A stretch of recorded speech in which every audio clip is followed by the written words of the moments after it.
right. Well, thank you for joining us at the Voluntary Virtues After Hours show with the Krug. We have Cody Limbaugh and Daniel Rothschild and Kyron Pearson and Marky Ballantyne all joining us to continue the discussion on various different topics that we didn't get to address during our 2-hour show, which, man, we just went through quite a lot there.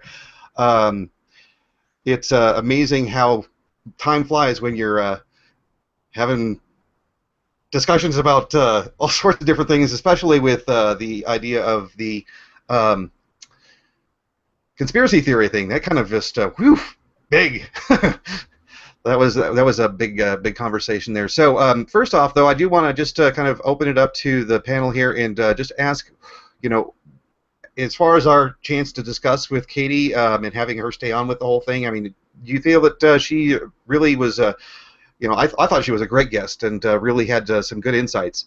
What did you think, Cody? I agree. I think she's very articulate and hungry for knowledge and putting stuff out there. And I think she's a good spokesperson, if you will, for philosophy on the web. Her videos are very concise, and she was a great guest. Great to have on. The fact that she's so sort of new to it all is kind of amazing to me. I hope it's not just a honeymoon phase. Sometimes I see people come and go, a lot of enthusiasm and then kind of burnout. So I hope that does not happen with her. I think she'd be a cool person to have around for a while. Yeah, definitely. There have been splash in the pan type things that go on. I don't know what happened to Jacob Spinney, for example. I mean, he was a freaking great voice for the anarcho-capitalist position, and it's been almost a year since his last video. So I certainly hope that she will continue to be growing and continue to spread the message and be a big great resource. Kyron, what was your insight as far as this is supposed to be the after-hours show. I thought we were going to be a lot less informal with this. You sound very formal right now, Robert. Just let your hair down.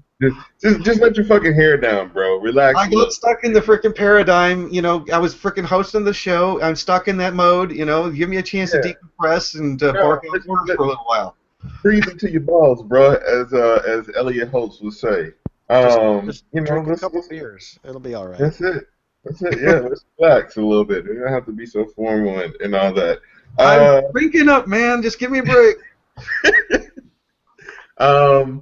So Katie, I thought she was amazing. I always have found it hard for people. I'm glad that she let go of the whole sunk cost fallacy of, well, I'm a teacher and this and that, and just as, fuck it. Like, this is what I know, this is what I understand. I'm gonna let go of that and just be who I am. I can't wait till she's out and sort of see the aftermath in her life as far as that's concerned. Not that I expect there to be some kind of, fucked up, like you got fired, you lost your house, and now you're a homeless crack whore or anything situation, but but I can't wait till she really lets it ride. You all talk about a lot of people who fizzled out. One of my or just like faded away. One of my guys was this guy named R.J. Weapon. He made the video about spontaneous order. I think everyone has seen, with the two talking faces, or the two faces facing one another, and as sort of the main.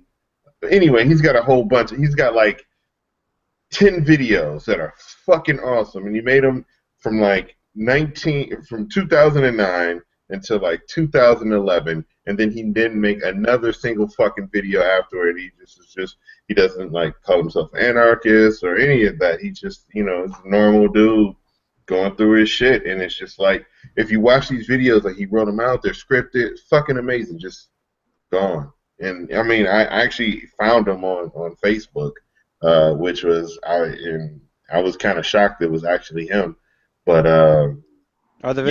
are the original videos still out there, Karen? Yeah, they're on YouTube. Because I'm not familiar. Well, hook us up with some links here. Yeah, let's link to that, because I am not familiar with them. And sometimes when people disappear like that, they also delete their channel, and all the shit they did before is gone. So at least he kept his up. Yeah, let's actually suggest a good idea is download some of that stuff. If it's actually something that you feel is really powerful in this particular venue, get yourself a way to download that shit and put it on your computer so that you can back it up if it goes away. Mm-hmm. On it. So is Rothschild going to join us? I thought I saw his ugly mug. He said he had to get something to eat. He's on, but eating, and will join us in a bit. Oh well, we can't have him eating while he's actually on on there with us. Looks like Nico might be joining us as well. He is trying to connect on in. Anyway, let's see here. Marky is back in the background. Gorgeous. It's not ugly. One hot mother. Look at him. I've never seen you eat, so I don't know what to expect. But so what the hell was bad. this with you, Cody? And you're freaking saying, "Well, I know the black guy, and I know you, and I know the fat guy." Who's the fat guy? I didn't say that. Daniel said that. Oh, that was Daniel. Oh, yeah. okay. Don't put words in my mouth. Oh, I forgot. If it was completely lacking political correctness, it's got to be Daniel. Who's the fat guy? Yeah. Self-deluded, I see. Oh, okay. Yeah. I'm just kidding. I'm just messing with you. I've never met you in person. I don't know. Hey, well, here I am. All right. Well. I can't believe you thought Cody said that. That reeked of me. Oh yeah, I did. I don't know what the hell. Sorry, Cody. Just Yeah. totally lost it there. So yeah. So I guess the beers kicked in fast, huh? What? I said the beers kicked in really fast then. Hey, Beers? you told me to loosen up. We're freaking down loose now. So. Super loose. Hey. I was just teasing. You know I love you guys. So is there anything that you wanted to say that you didn't get a chance to say there, Daniel? I know that I cut you off. I don't really remember. I don't know how much I actually disagreed with Richard, but I like playing devil's advocate, so maybe I agree with him, but I didn't want him to know it. Because I don't really care about making the message. I don't know how much I care about making it palatable, I'm a big believer in not censoring yourself and just... I mean, I do actually filter, believe it or not, in some regards. But, I mean, I'll never tell my boss to go fuck himself, and I'll never tell a woman she has nice tits. Otherwise, I'll pretty much say what's on my mind. All right. It's a tough topic actually because I don't know how long ago it was. Whenever the Boston bombings occurred in the Boston Marathon, I made a video kind of telling people to shut the fuck up about the conspiracy theories because it just discredits everything you say. And what we really needed to look at was the actual obvious actions of the government at the time to see what happened, because it just so happens that right after the Boston bombing, there was not only all kinds of gun control crap going around, but I think it was like PIPA or SOPA or one of those fucking things came back around too. Everybody was so concerned about the Boston bombings that they didn't pay attention to what Congress was doing. And that was my point, is like, we need to look at what's obvious here. Like, this is the stuff we need to be speaking out against, not whether the bombings were internal or not. But at the same time, I think Richard had a really valid point. So it's a really tough it's a tough subject. Well, I mean, quite frankly, the conspiracy theorist stuff, to me, yeah, I suppose it's better that they be anarcho-capitalists, but I don't want them to have that name. Just shut up about the anarcho-capitalist thing if you're talking. Right, anarcho-capitalist is so accepted among the mainstream that they'll taint it. Well, I mean, it's hard enough to try to convince somebody. I mean, but I can wear a shirt that says, all things voluntary, and somebody will say, that's obviously okay, whatever. But then I wear a T-shirt that says I have a personal relationship with reality, and boy, that one just they're like, what are you talking about? Relationship with reality? Yeah. Yeah, and that's the best frickin' shirt I've had for like building conversations. Someone in my frat yesterday, I spoke to him. I'm staying in a frat just over the summer, and I asked, "What's your major?" And he said public health. And I said, "You don't care about private health?" And he's like, "What are you talking about?" Yeah, I never heard that, but he's like, "I never heard that before." I'm like, "You can't just say you're majoring in health. You have to make it public health." So I said to him, "So if I'm sick, you don't give a shit, but if the state of California is sick, you're concerned." Well, obviously, the needs of the many outweigh the needs of the few or the one, right? Sure, of course. Actually, I was coming up with this idea of a series of memes that I'd like to make, and it says the needs of the many outweigh the needs of the Jew. You know, That's funny because it's true. It's you know, good. just have all the Heil Hitler people out there. As a Jew, I laugh. You know, it's so. The needs I think- out I think- money out. The needs. So- That might be my first. That might be my new Facebook quote. The needs of the many outweigh the needs of the Jew. But so wait. So you're a Jew. Is it just a cultural thing? Because Part of my Or- penis is missing. You're not rich. What the hell? I know. no, and you don't believe in Yahweh or I don't know. No, what, I don't believe in God. I don't. Yeah. I believe after we die, we turn into worm food. Or coyote food and then worm food. Sure, whatever. Yeah, Compost. yeah. Right. Yes. My tombstone is going to say, "I would like to thank my parents for making this possible."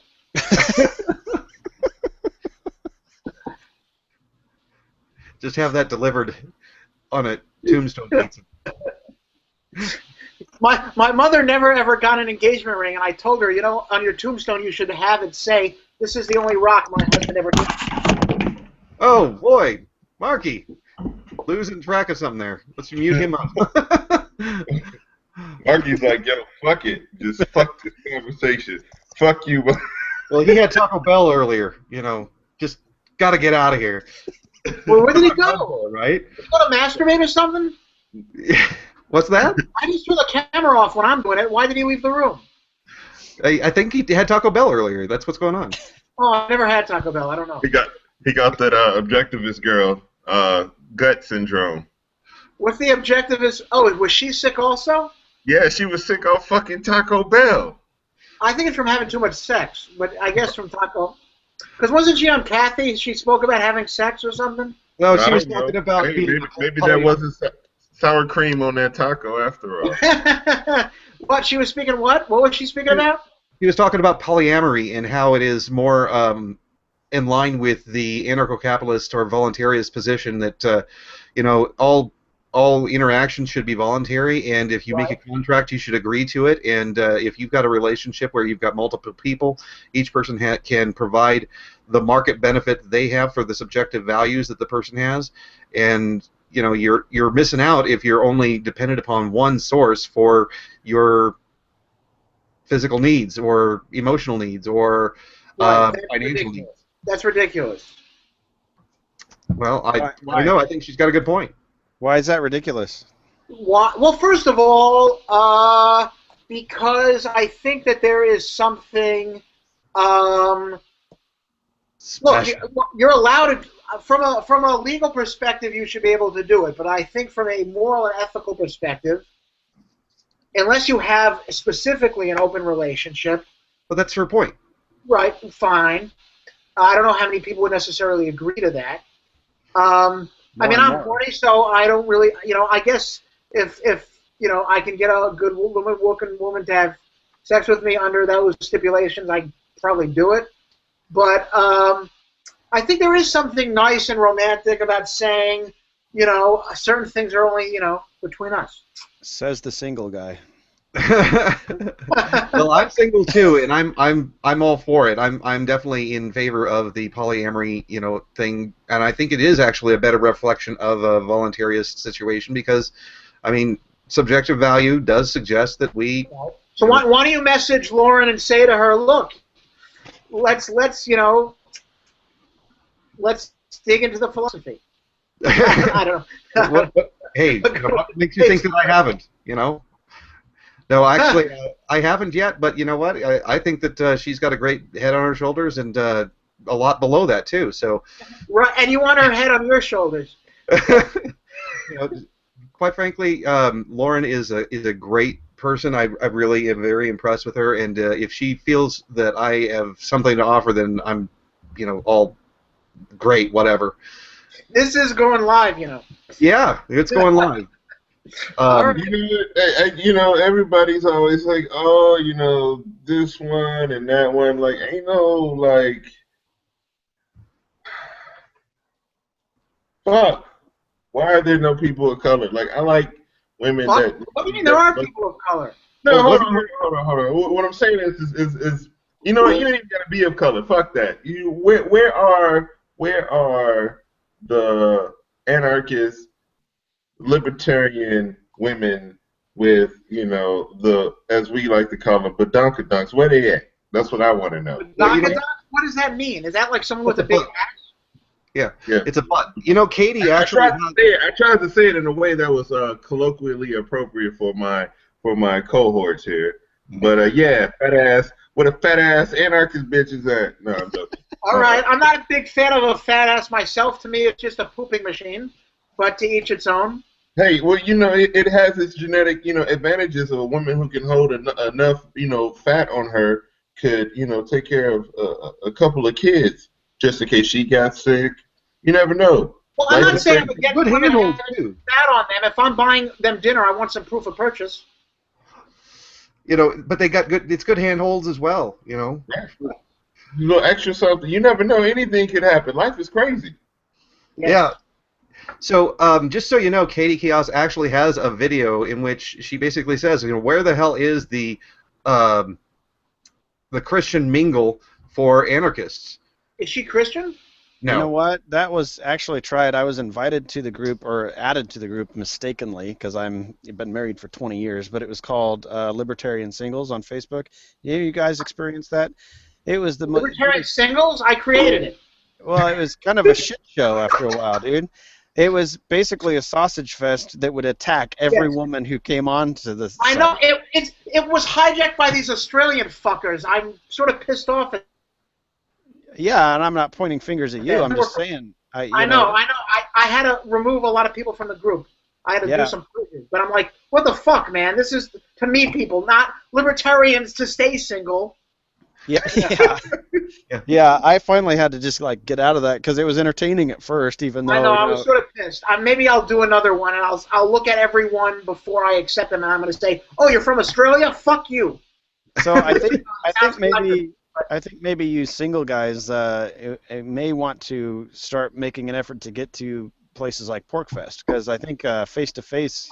I'm working, man. I'm already taking a week off in July. I can't do it.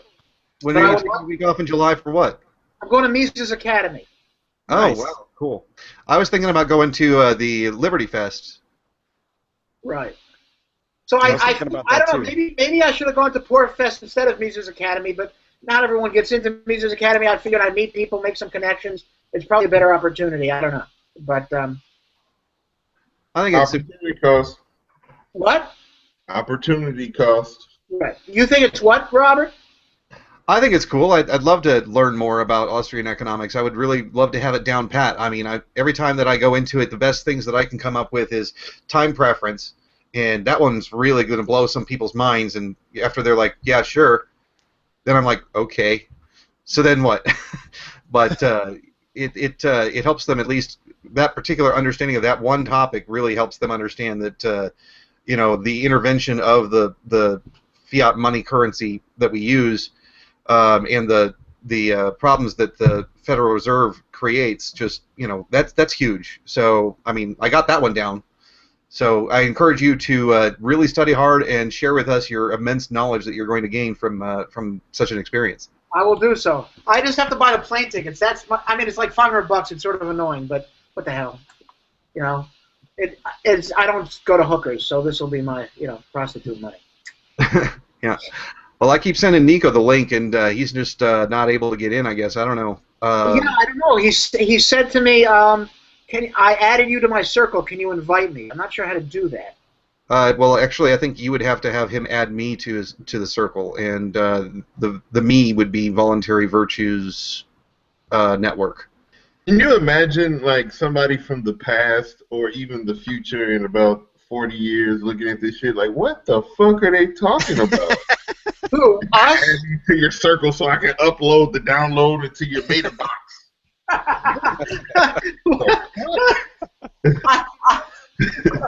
I like the. I guess we're not going to be all that tiny. We're not talking about anything of substance. It's funny.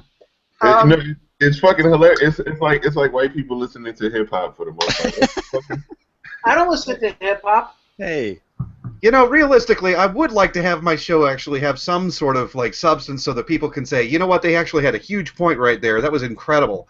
You know. Well, how about my we topic that we learned didn't valuable stuff. We learned that of your love for polyandry women, polyandric women. I don't know what the expression is. Polyamorous. Yeah, look, I'm not against it. I just say to them, clean up when you're done. But Wow. Oh, God. Here's a tissue. Yeah. Yeah. Don't sneeze too hard. What? I said, tell the ladies don't sneeze too hard. Oh, okay. All right, guys. Was that too sick, Cody? All right, welcome no. back, Marky. Did you get the Taco Bell all taken care of? I didn't have any understanding what was that's about. Yeah, you kind of like rushed off in a hurry there, so we were a little bit worried. Did you guys actually catch this out? There was this girl who was playing on her Twitch account, playing a video game. I think she's just playing League of Legends, or yeah, it's League of Legends she was playing. And while she's playing, in the background, there's all this scuffle and noise and everything, and she's broadcasting live to other people who are following her, watching her play. And she's gets up, goes out there, and then somebody yells at her, "Get down!" Blah blah blah. And then you see this guy come in with a gun, walking around. They grab her their shotguns and their rifles, and head out. And then he comes back and then takes the video camera and just grabs it and yanks it away. And you can still hear it a little bit, and then eventually it goes away. But yeah, they got robbed while this is happening, and so while this is happening, everyone who's actually watching is like, "Oh my God, do you know where she actually lives? Can we call the cops and everything like that?" And the end result was that they did catch at least one of the guys, and possibly caught the other one later on. Actually in the act at the place that was at. So I guess the question that it brings up is, are we in a situation where in modern society that maybe now we're going to have people actually being a part of our lives through Google Glasses, watching our stream through Google Glasses, or are we going to have like this voyeuristic society where when something bad happens, then immediate response is going to be generated by the people who are spectating the existence of every other person, and we can actually like put an end to the criminality that would normally follow. I mean, if everything is out there and we're not worried about the privacy issue, we're actually sharing voluntarily our lives with others. Maybe that is something that could prevent problems. I'm not against it. If you don't mind sharing what you're doing with people with, say, Google Glasses, and they're able to watch what it is and they want to watch and they're not forced to, and they happen to see some shit, whether it be good or bad, and they are able to help whatever side that they're a part of, fuck it, if that's what you want to do with your life. But I also see it going down a really bad road in which people are just watching and just not even giving a fuck. Like, damn, I can't believe he's just raping the shit out of her like that. Wow. Not even, and become sort of apathetic to the things in people's lives that are taking place. But also, but for the most part, I think people are caring and will always care about other people and will always want to help people who are in dire straits. And that's my sort of maybe naivete, my belief in humanity, is that most people are good and want to do good and want to be good. So yeah, if you feel comfortable, maybe you can add people to your circle.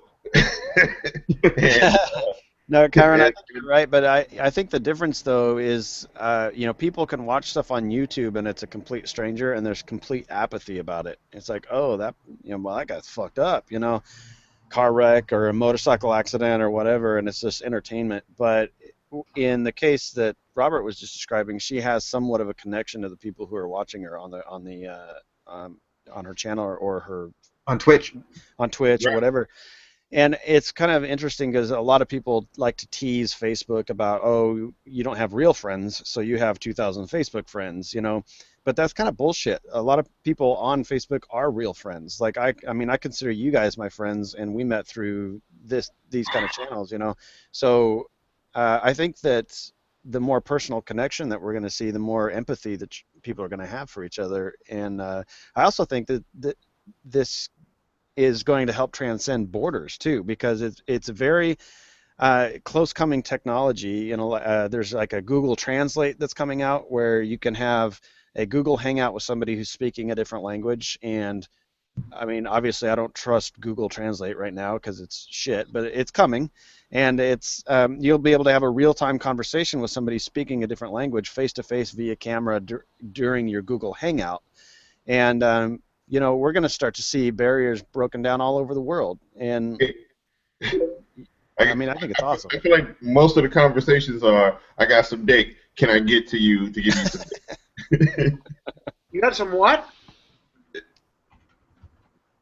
That's free market though. I mean, that's a market. That's exchange, right? That's free voluntary exchange. So hey. Yeah, no. I feel like most of the conversations I was saying, Daniel, is that most of the conversations with this new app, this new technology that is on the horizon, will go something like this: Hey, I got some dick. Do you want some dick? And you say no, or you say yes, but not yours. I mean, yeah, okay, sure. That's the response I get. Hey. Well, I found that there is actually a fairly large community that's there that does support the people who provide this content on Twitch TV, and quite frankly, I think that it's really going to, I don't know, it's going to destroy certain models of IP law. Actually, we're seeing that people who are actually doing their live events and having their video game playing, or their, actually during the video game playing, you'll hear them talk about philosophy or thoughts or conversations with parents about things that they're upset about and things like that. And I would really like to just get a Twitch channel going and really be, I'll play whatever it is that I'm playing, and I'll talk about voluntarism, and maybe I'll be able to get a following there. But more so, I think that as a means for distributing content, I think you're going to start seeing people actually going in there and maybe making, not necessarily with Twitch, but with a parallel, a duplicate of some sort, where people are actually going on and making live performances of music, and having people subscribe to their channel and give them a monthly subscription fee to come on and play new songs and new entertainment. And I've had these discussions with people about IP law, and they're like absolutely against the idea of ending IP law, because how are the poor musicians going to be able to make any money? Well, I know that there are a lot of people who are on Twitch who actually make a fairly substantial living just by playing video games while they're, live broadcasting.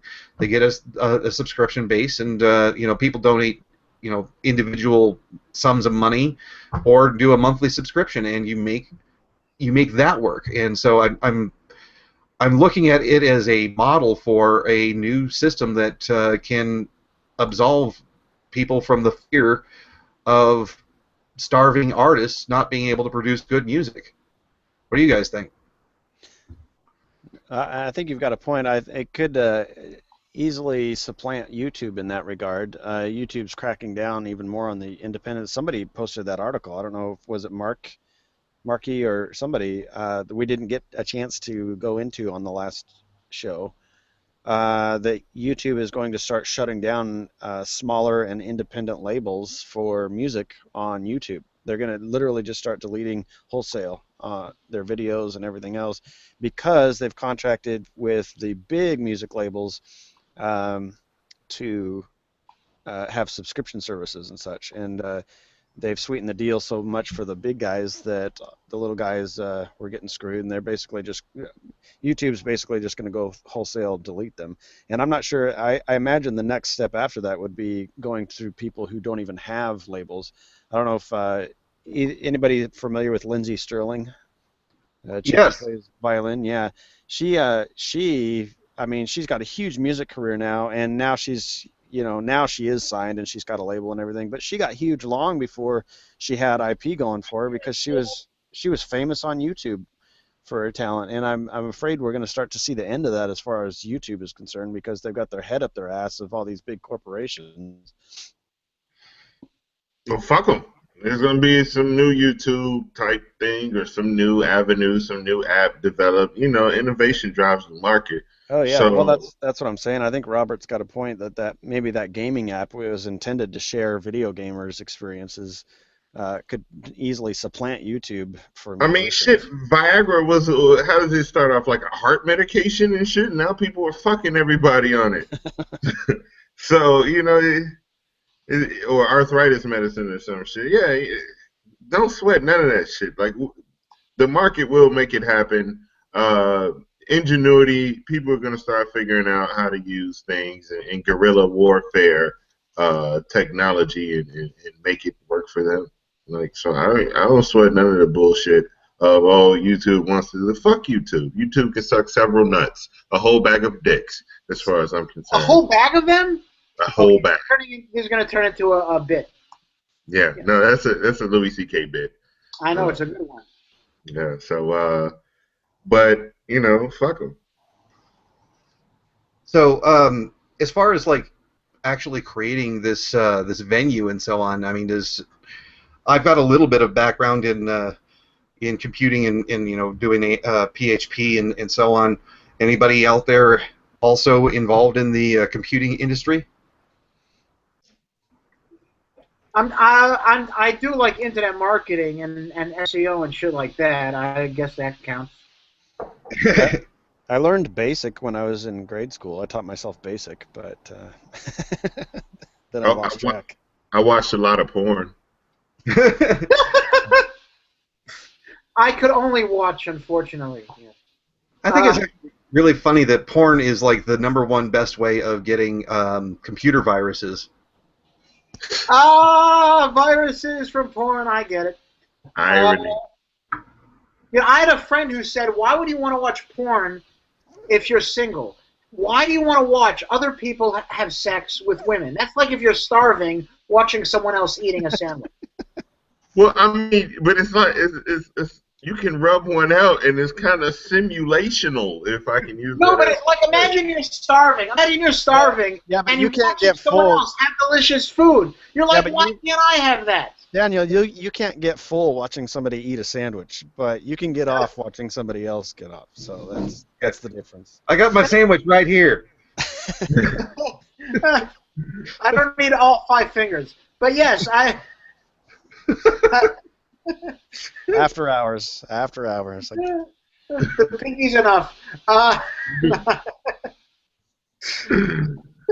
my God, we are such weird people. Yes. Crazy people. Oh man. No, realistically though, I mean, as far as like when you're having a discussion with somebody about IP law, and they're absolutely insistent the only way you can make money is if you can prevent other people from having your music. I'm like, dude, it doesn't work. It's just like trying to prohibit pot. We came to a digital age. It's no longer possible to stop people from sharing your fucking shit. So suck it up. Too damn bad. But they just keep on insisting that that's the only way of doing it. I'm like, all right. I've gotten 5 notices from Comcast now saying that I'm pirating illegal content by downloading Game of Thrones. Well, you're probably not using the appropriate technology to prevent that from being detected. Yeah, I'm having a hard time with that. Well, let me just Tor project. let me. No, I'm on Tor, but Tor does not allow P2P. All right. Well, here, send me an email. I'll throw my email address in there, and I will hook you up with a private, secure system that doesn't fall prey to that shit. All right, because So, I've looked at what do they call it, like remote servers. I forget what they call it. proxy. Proxies, yeah, and that's a complicated fucker to set up. I mean, I went through it, got about 9 out of 10 steps done, and went like, forget it. Well, when you're doing torrenting, they can't figure out what the torrent is, and especially if you're using an HTTPS server for establishing your torrent, you're not really at risk. So whenever you sign up for the thing that I'm going to send you, just use HTTPS for all of your transactions when you're going through the site. So anyway, I guess the next thing that I wanted to ask is, we're now going to be entering into the phase where Christopher Cantwell and um, Jeffrey Tucker are going to have their debate. Woo! Any predictions? Awesome. Any predictions as to what you're expecting the discussion to go like, and who's going to come out saying, well, you know what, I didn't really mean to say it that way, or now I see where you're talking about. One thing as far as that goes is I've noticed that Chris Cantwell, when he's on this particular show, his language and demeanor is vastly different from the shit he posts on Facebook. Vastly different. I noticed that too. When I interviewed him, he was so polite and nice. Yeah. So Well, I'm expecting more of the same when he's in a room with Jeffrey Tucker. I mean, he may disagree and such, but as far as the intentional dickish stuff that he puts out there, I don't know. I predict that he's going to tone it down a bit. My prediction. Well, I think But that he's going to try to make it a thing between thick and thin libertarianism. I think that's going to be kind of like his go-to thing. I hope that that's not what he's going to do. I think that he needs to come in with quotes from the actual article that create, the brutalist versus humanitarian thing, and just say, did you actually mean this, or did you mean that?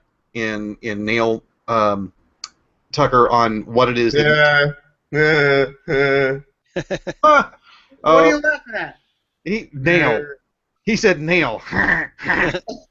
Oh my God, you guys are so mature. coming from Rothschild. What do you mean? I'm mature. I'm mature. Fuck you in the asshole. I'm mature. You don't think I'm mature? No. I'm going to speak in a British accent. I'm mature. Sure. I say urinate. I don't say piss. Okay. You just did. I was quoting you.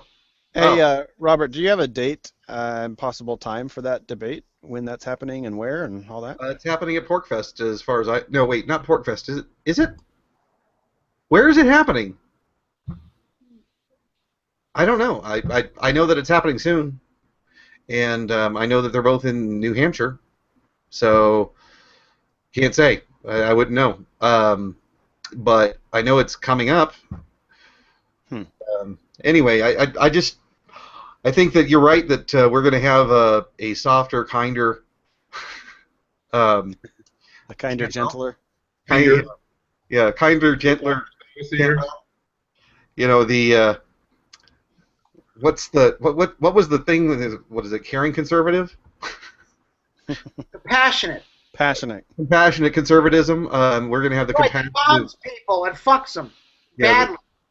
We're going to have the compassionate assholishness, or something. I don't know. Yeah, it's going to be interesting. Anyway, I suppose that I should probably figure out that kind of shit before I say, hey, what do you think about when it's going to happen? If I don't know when it's going to happen, but that's my own bad. I was too busy prepping for the freaking full Voluntary Virtue show, so there we go. This is the after hours. Yeah. Okay. The one nobody's going to watch, right? Yeah, I don't think we have any viewers. Yeah, no, we got one watching right now. Oh, wait, that's me. Yeah. Are you the one All the who's good jokes, fuckers. Yeah, you know what? If people don't watch, so too bad. Whatever. I don't really care. It's just a matter of us being able to hang out. If no one watches, how's anyone going to tell Lauren about your undying love for her? Oh, shut up! I don't have undying love for Lauren. I just think that she's hot and she's freaking smart. Freaking, I'm just teasing you. I'm being my dickish self. He's projecting than a motherfucker. Don't fall for that. Yeah, you tell me that you wouldn't die to freaking hold her in your arms. What? I didn't. No, what do you mean? I go out with her too. I didn't say I wouldn't. He splooged before she even got to him. Hey, enough of that. You know what? Though, I mean, quite frankly, I think that if I had a chance to hang out and talk with these people, that to me would be What do you mean these people? Like, I don't know, objectivist girl. I said that for you, Karen. Defending you, brother. Yeah, go ahead. Defend your racist ass. What's the name of that chick that, what is it, Prax girl? She's good. Yeah, she's hot. I do her in all her roles. But what about, No one's watching this. See, I want to say what I want. what's the one that does the really short videos that, like smears lipstick all over her face and shit like that? Julie Borowski? Borowski, yeah. She's irritating. Oh, she is irritating as hell. You know what? I think she's funny. I think she's hilarious. I would love to spend some time talking. I think she's irritating. You know what? I think that Borowski is spot on when it comes to some things, and her support of Ron Paul's lost child. Lost child? What do you mean? The child. Find one of his children? The tree that bore fruit that rolled down the hill and became a rotting mass. I don't really know what you're talking about for real. Rand Paul. Okay, so the fruit falls from the tree. I thought he had fathered some child that they found. No, I said Ron Paul's forgotten child, lost child, the child that the fruit fell from the tree and rolled down into the cesspool. Yes, I understand. I know the Swiss expression, the apple doesn't fall far from the horse. Yes, there we go. Absolutely. I mean, Rand Paul's a freaking... I don't even know where to freaking start. He's not his father. No. And you know what? On the opposite bent... well, actually, not quite so opposite, but David Friedman is a certainly much better result than his father. Although David Friedman's awesome.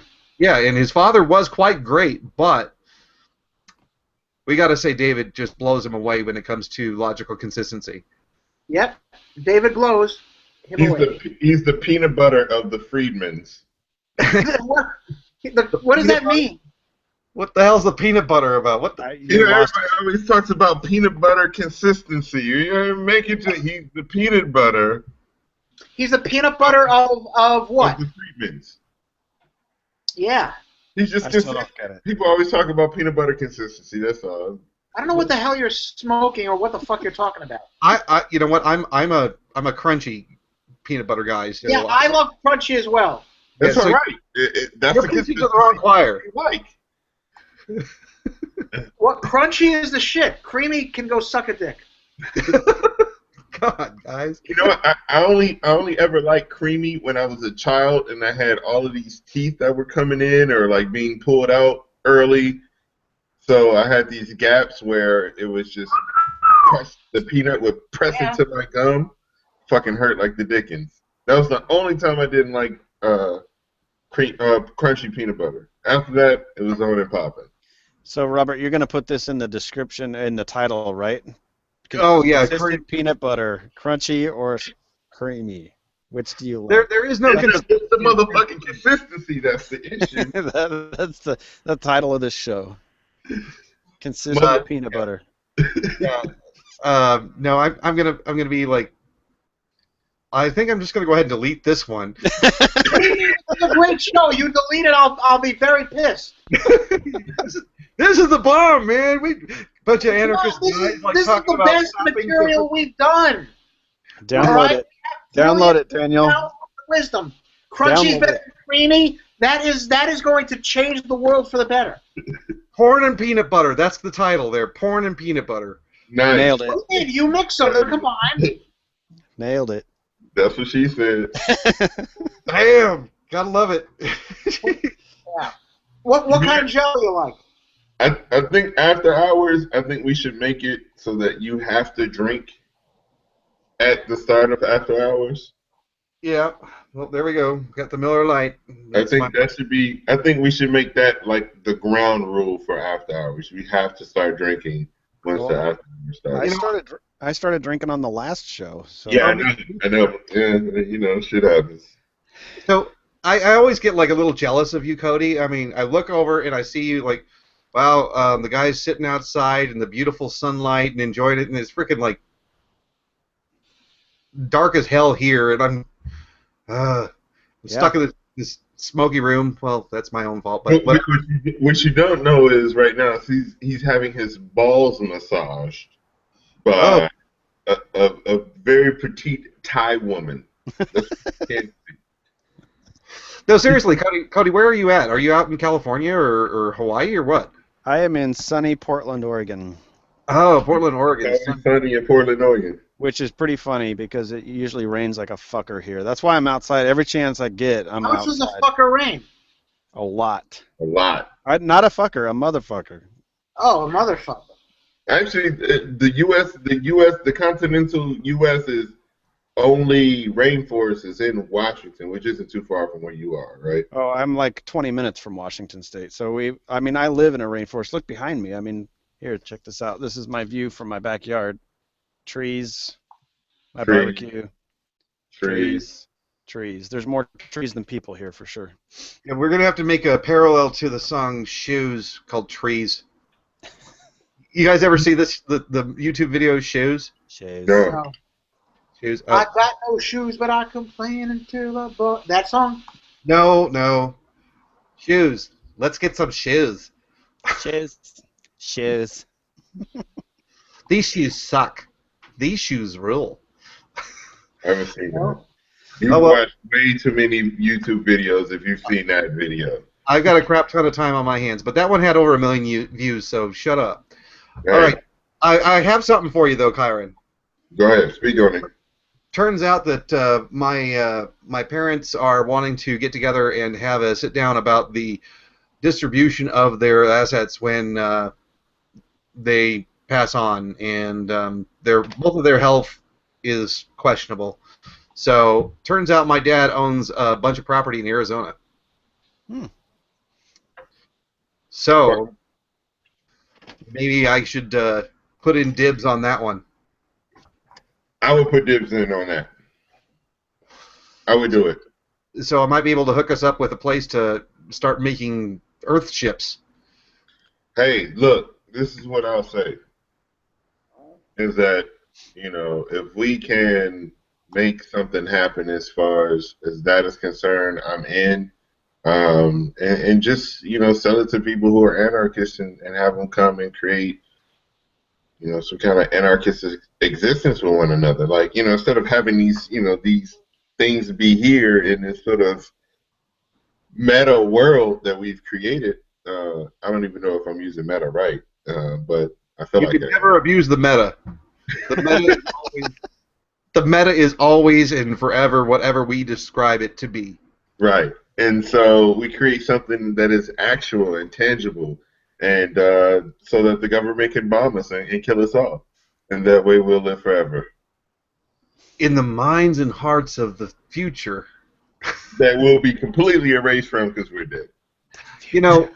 That being said, I mean, what do you guys think about like the idea that maybe we're really not focusing on what it is that we should be, as far as, if we're actually going to be really pushing for these ideas and these philosophies that we believe in, shouldn't we actually like be becoming researchers in genetic research and longevity expansion and making ourselves live forever? I brought that up a couple shows ago. Yeah, what was? They did. I remember. Was I there? I believe so. Yeah, it was you, me, and Kyron. But you were a few beers in. Oh well, that happens. Miller Lights happened. Yeah, thought- Aubrey de Grey. Aubrey de Grey is the guy I told you to research. There's many other people involved, but he's the most outspoken because he's an advocate trying to fund the research for radical life extension. And he's very charismatic, very odd person. He's got a beard down to his waist, drinks beer while he's giving TED Talks, It's pretty awesome. And he is basically the head of the SENS research program, which brings together scientists from all over the world, trying to combine research that have previously been separate and putting together a comprehensive life extension development program. So Yeah. there you go.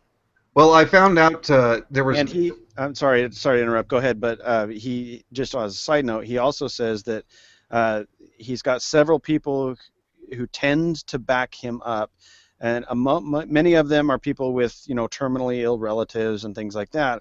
But the most common denominator of all the people who support his causes, libertarians.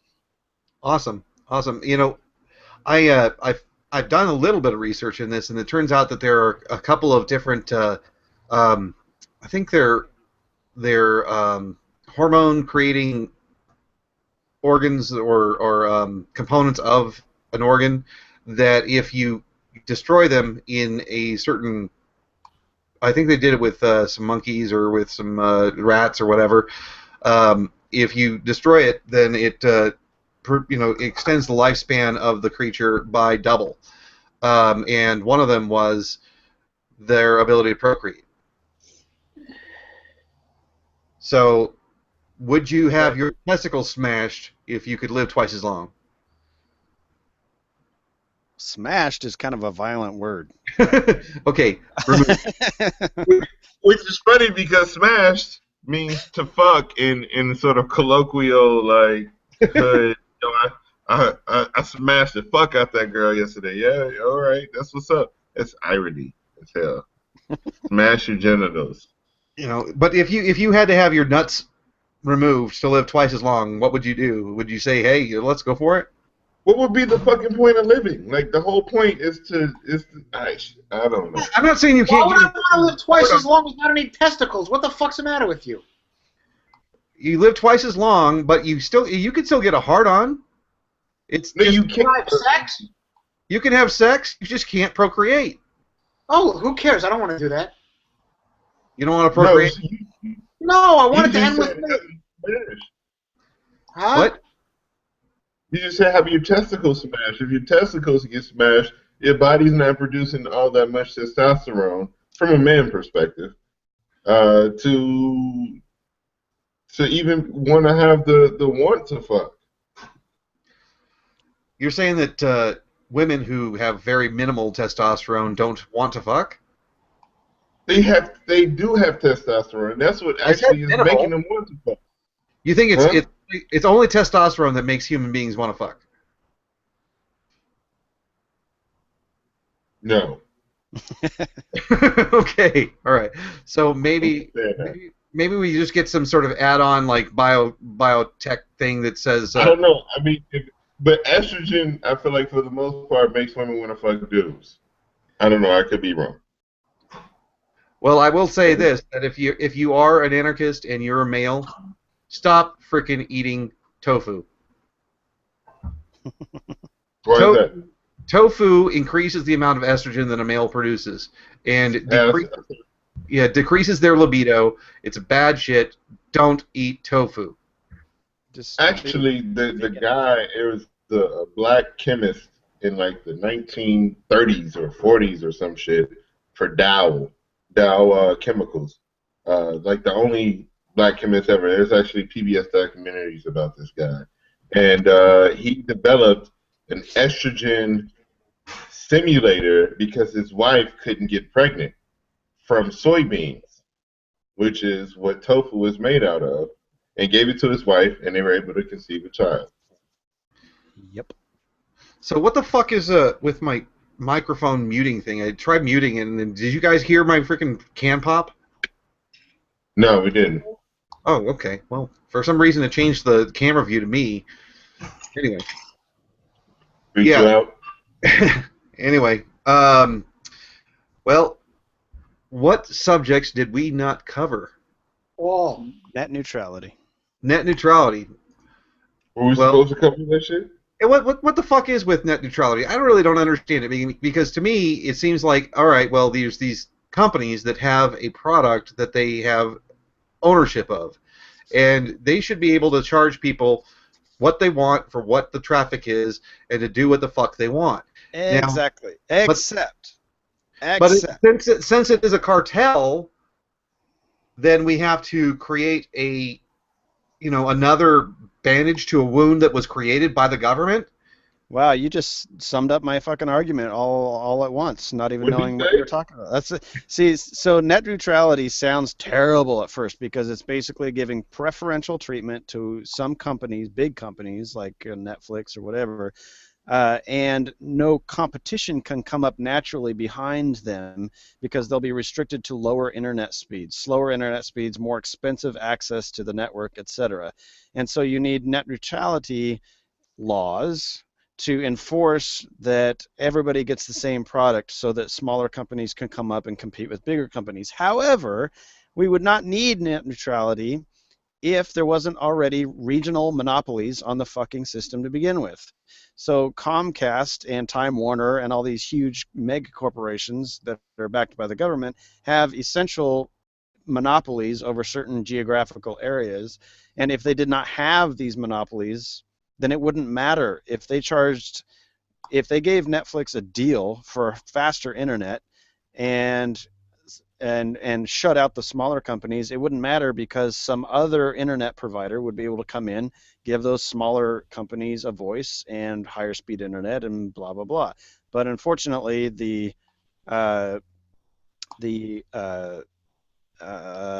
cables. What am I trying to say? The consortium that has control of the. Well, I was thinking in the physical world, the high-speed cables, the fiber optic cables. Fiber optic, yeah. All those are fucking managed and owned by these mega corporations that are government-backed. And so net neutrality, like you say, is a Band-Aid to a wound caused by the very people who are trying to fix it with the Band-Aid. All right. So just to sort of, add to what it was that you said, it's not backed by the government. These companies aren't backed by the government. They are the fucking government. A direct result of the government, you're saying? No, they are the government. There is no separation. I think people have the schism where they like to think of corporations as these sort of one entity and the government as another entity. It's like saying your right hand and your left hand are two different people. No, it's fucking you. It's just your fucking hands. So I agree with that. I agree that we're in a fascism and that yeah, they're one and the same. I kind of look at it as cousins that are sleeping with each other. It's this incestual relationship between the corporate world and the government. People like to say that the government is in bed with corporations or corporations are in bed with the government. It's not that they're in bed together. They're in the bathroom masturbating. Like it's just one person in the bathroom jerking off. No. I'm going to disagree with you on that one. Here's the way I look at it. I mean, I'm going to make an ad that people can play on their shows when they're doing live broadcasts. If they need to go take a piss, they can have like the minute and a half that it takes to go do that. Basically, what it is it's an ad that says, "Are you a business owner? Well, congratulations. Welcome to the world. If you would like to go ahead and purchase our services so that we can make sure that your product is only purchased and your competitor is not purchased, we can make that happen. Congratulations. Welcome to the government. We can see to it that your business can succeed while others fail at the point of a gun."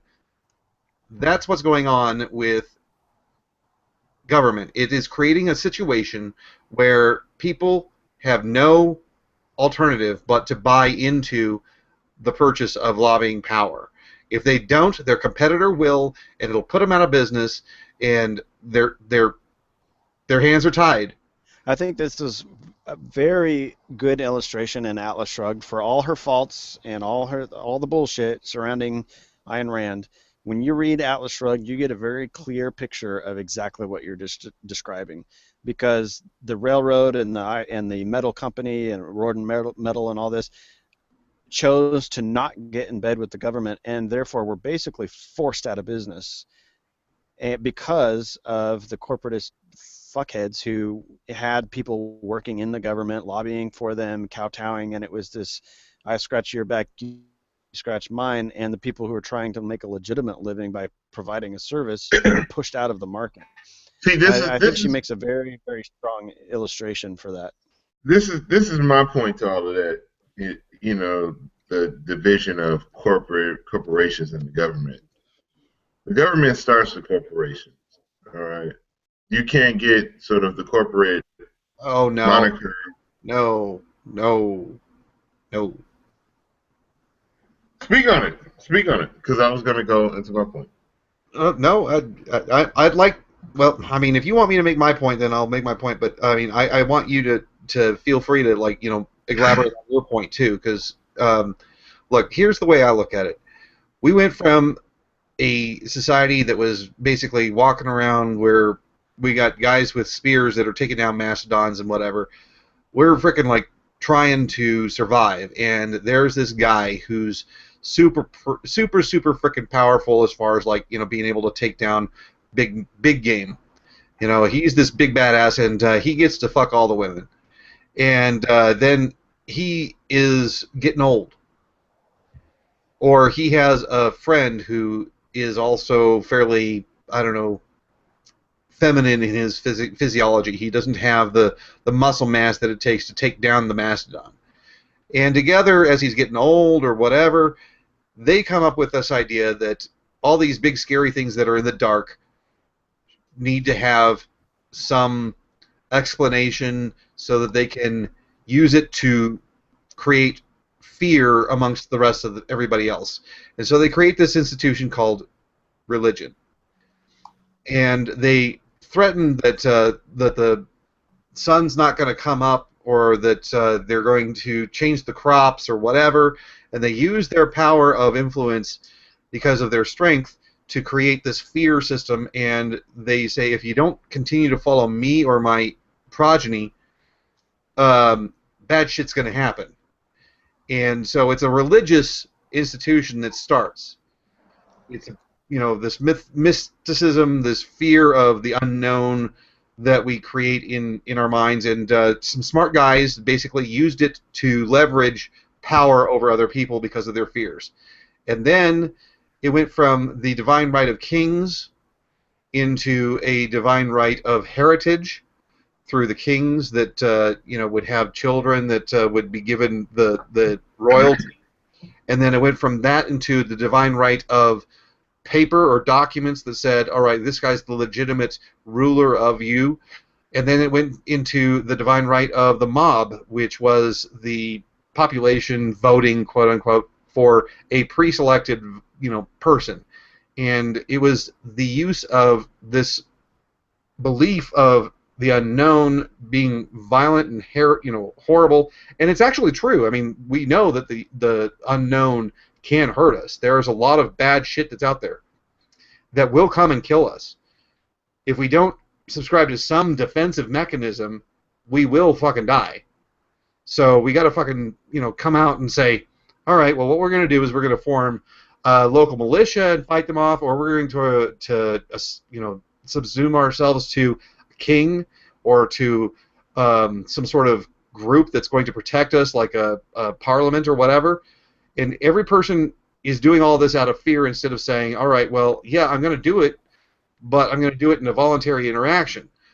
So that's where the government came from. And then the government, because it is without question approved by the population and subscribed to and granted some immunity from morality, they are able to sell their power to the various different leaders in whatever business it happens to be to prevent competition. And so it was the corporations that ended up being sucked into this already existing belief system that was fear-based and not based on voluntary interaction, but subsistence, or not subsistence, but subversion. It's not the right word, damn it. Becoming a slave, in a manner of speaking. And it was all started with like the religion, which was government, and that's how it started. All right, so basically a group of crazy motherfuckers that was running shit was like, hey, let's run shit forever, and let's get them to think that we're running shit. And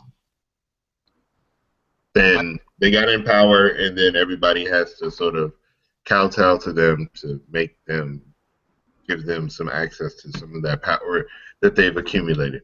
Yeah. Is that what you're saying? Okay. Yeah.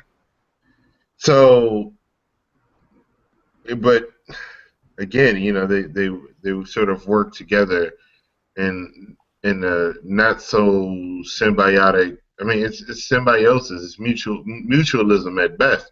It's like it's like the sea anemone and a clownfish. They're essentially one organism, right? But An enemy in a clownfish, right? But one of them existed before the other. We know that. Right, of course. But it took, you know, maybe it took 1 billion, 2 billion years for the clownfish to come along after the sea anemone. But the sea anemone said, hey, look, you know, you can see, you can defend me, you can do all of these things that I can't do, and I can do all of these things for you that you can't do. And, you know, it was a mutually beneficial relationship, and they sort of formed this one relationship. Or the jellyfish in this lake in the Pacific Ocean, I believe, that, you know, are photosynthetic. I mean, they photosynthesize. They have algae inside of them that they've created a mutual relationship with, because the algae couldn't get to the surface the way the jellyfish did. Jellyfish went to the surface, got the sunlight, and therefore they give the energy to the jellyfish. It's the same. It's different organisms. They're completely different, but somehow they form this one organism. I think what you're saying, Kyron, is actually even better illustrated by our own mitochondria. Within each of our cells, we have this mitochondria that goes up and cleans up the shit that our cells produce in producing energy. And that mitochondria actually has its own DNA. It's largely believed that the mitochondria within our own cells actually was a separately evolved creature of sorts that became a symbiotic relationship with us that makes up our very being today, the human cell. So you're saying corporations are, so you're saying corporations are the mitochondria of the cell of the state, basically.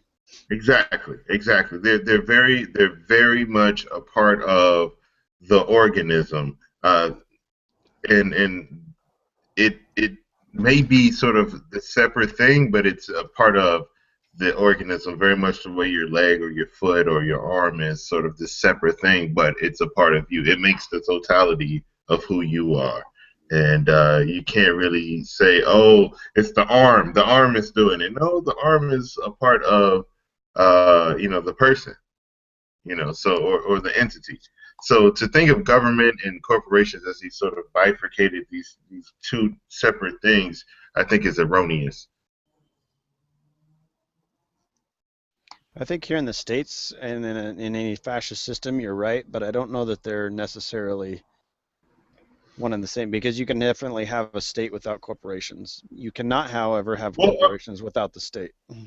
Well, I mean, here in this particular context, yes, in what is called the United States, look at all the stuff for war that is developed and made and put out there. It all comes from corporations, and those corporations are given dollars that are stolen from the citizens, the slaves, of this corporation, of this. I mean, the government itself is a corporation, so it is takes the money and then gives it to corporations that they want to give it to. Yeah. And then corporations lobby for that money, but they don't really need to because they decide who they're going to give it to and not. So it's all, and they pass the laws to favor whatever corporations. There's really no rhyme or reason to it insofar as that if a small group of people benefit and they have the particular clout, they'll make it happen. If not, then it just won't. This is one of the So, arguments that I see people conflate corporatism and fascism with capitalism. And as an anarcho-capitalist, we champion the free market, and people don't understand that monopolies and corporations could not exist without a government. Like there would not be well, such a thing as corporations without a government, because the whole incentive structure would not exist. right. No, the free market makes sure that cartelism doesn't really happen because there's too much fucking competition, and you have sunk costs that will fuck up Yeah, you trying to. yeah, and not only that aspect of economics, but the very incentives won't even be there. I mean, there's no incentive in a truly free market. It's just individuals.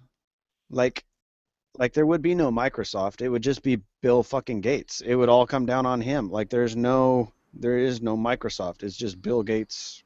Right. There's no His mutual company. ownership. There wouldn't be a multiplicity of ownership. There would be one owner. Exactly. And no matter how you slice it in anarchism. And, I like to think of government as a corporation with a monopoly on monopolies. Yeah, but they're definitely able to create cartels or limit competition in all venues, and that's definitely bad.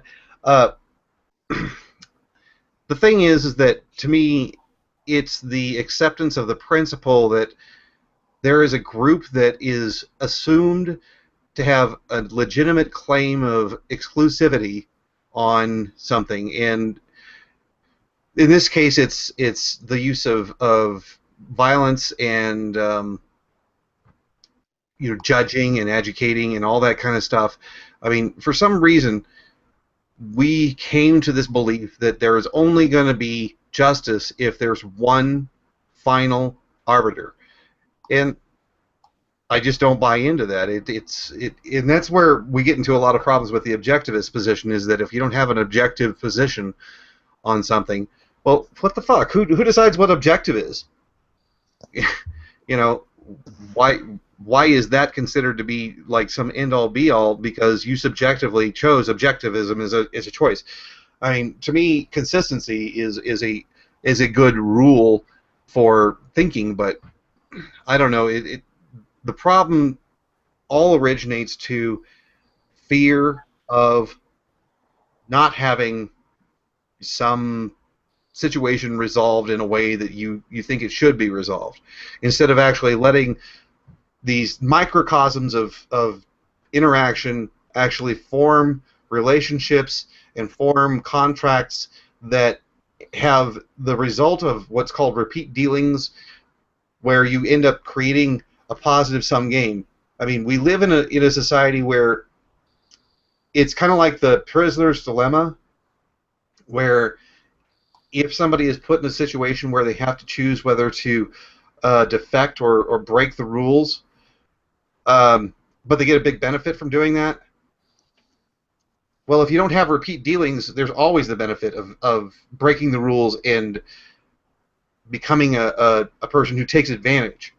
But if you have repeat dealings, then you have a situation where people realize that it's in my best interest to go ahead and be a collaborator and cooperator for the future, because I know that if I cooperate and I cooperate and I cooperate, we all end up better off, instead of the I'm going to go ahead and take the quick fix. And so by creating this institution that's only one, it never is questioned, you will always be able to take advantage of it. Well, there's no benefit by cooperating. There's a benefit by just going ahead and conspiring. Does that make sense? Yeah. And with that, I actually have to go. I know I haven't been here for a while, but good conversation.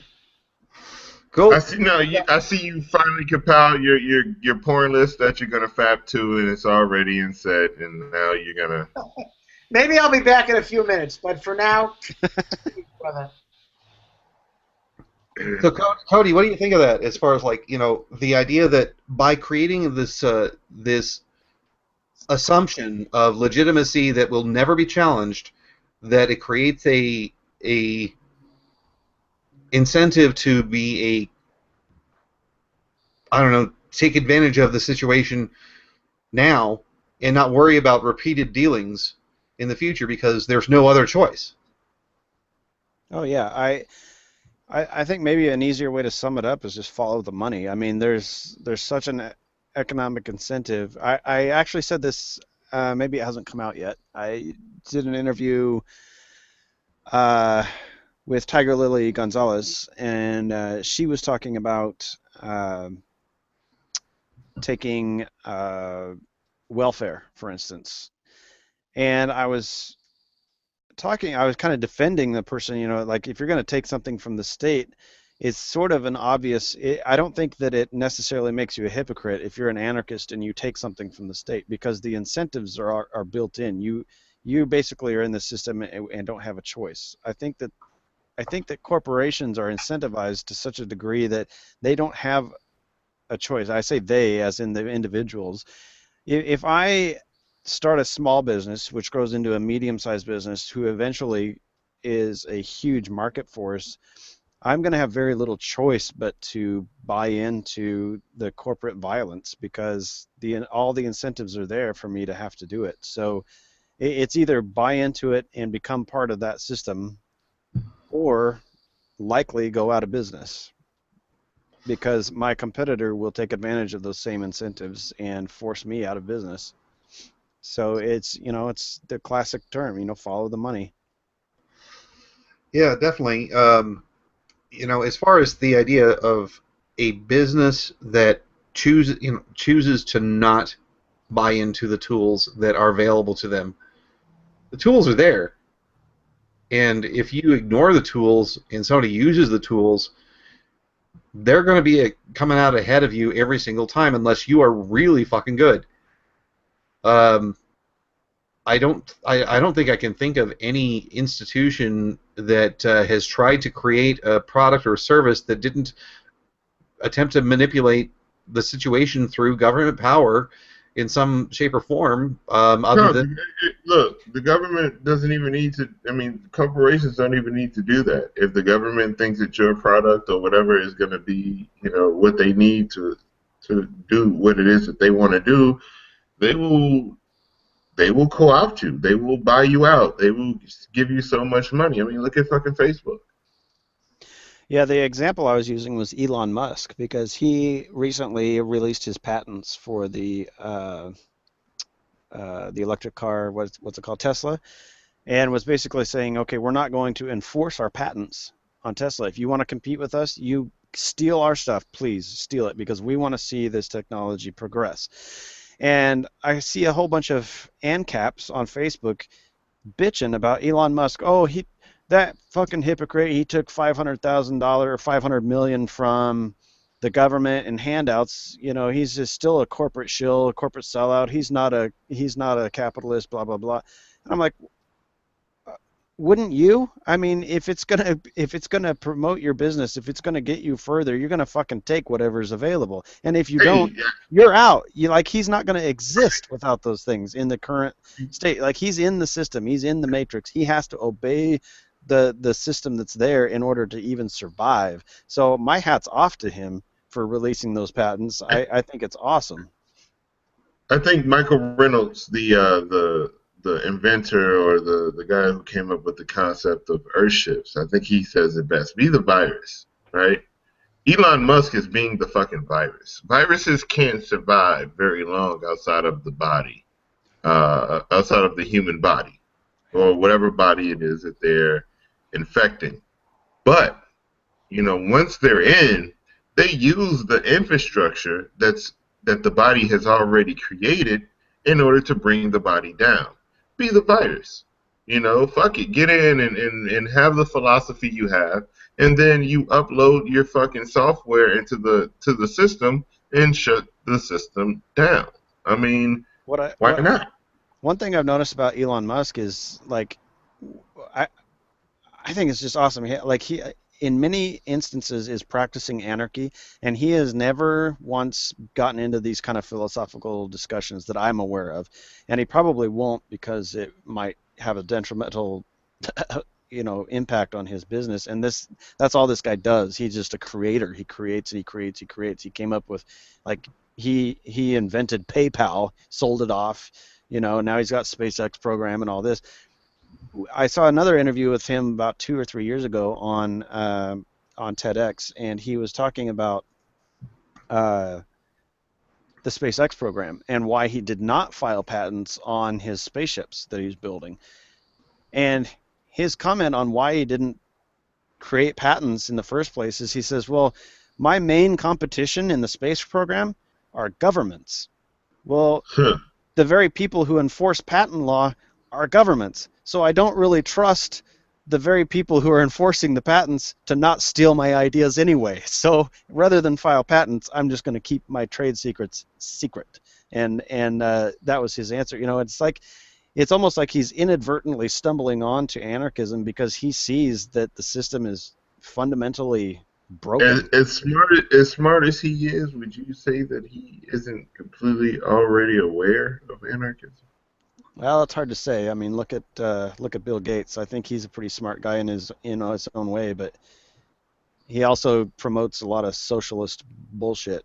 So, it's hard to say. I mean, smart is maybe not. I do think Elon Musk is far more a capitalist, though. I will say that. Yeah. All right, so I'm gonna freaking lay into you, Kyron. You could try. I weigh 300 pounds, bro. Well, the idea to me, I mean, you're suggesting, at least from what I was hearing, is that the corporatist, the capitalist, who is using the tool of government to... Wait, no. You can't use capitalists and corporatists. And a capitalist is somebody who doesn't want government at all. The corporatist... Okay, what I'm saying is that in order for the system that we have of fascism, which basically is what we got, to exist, it required a group to obtain power and a belief in their authority up front. You got to accept it full, bone to balls.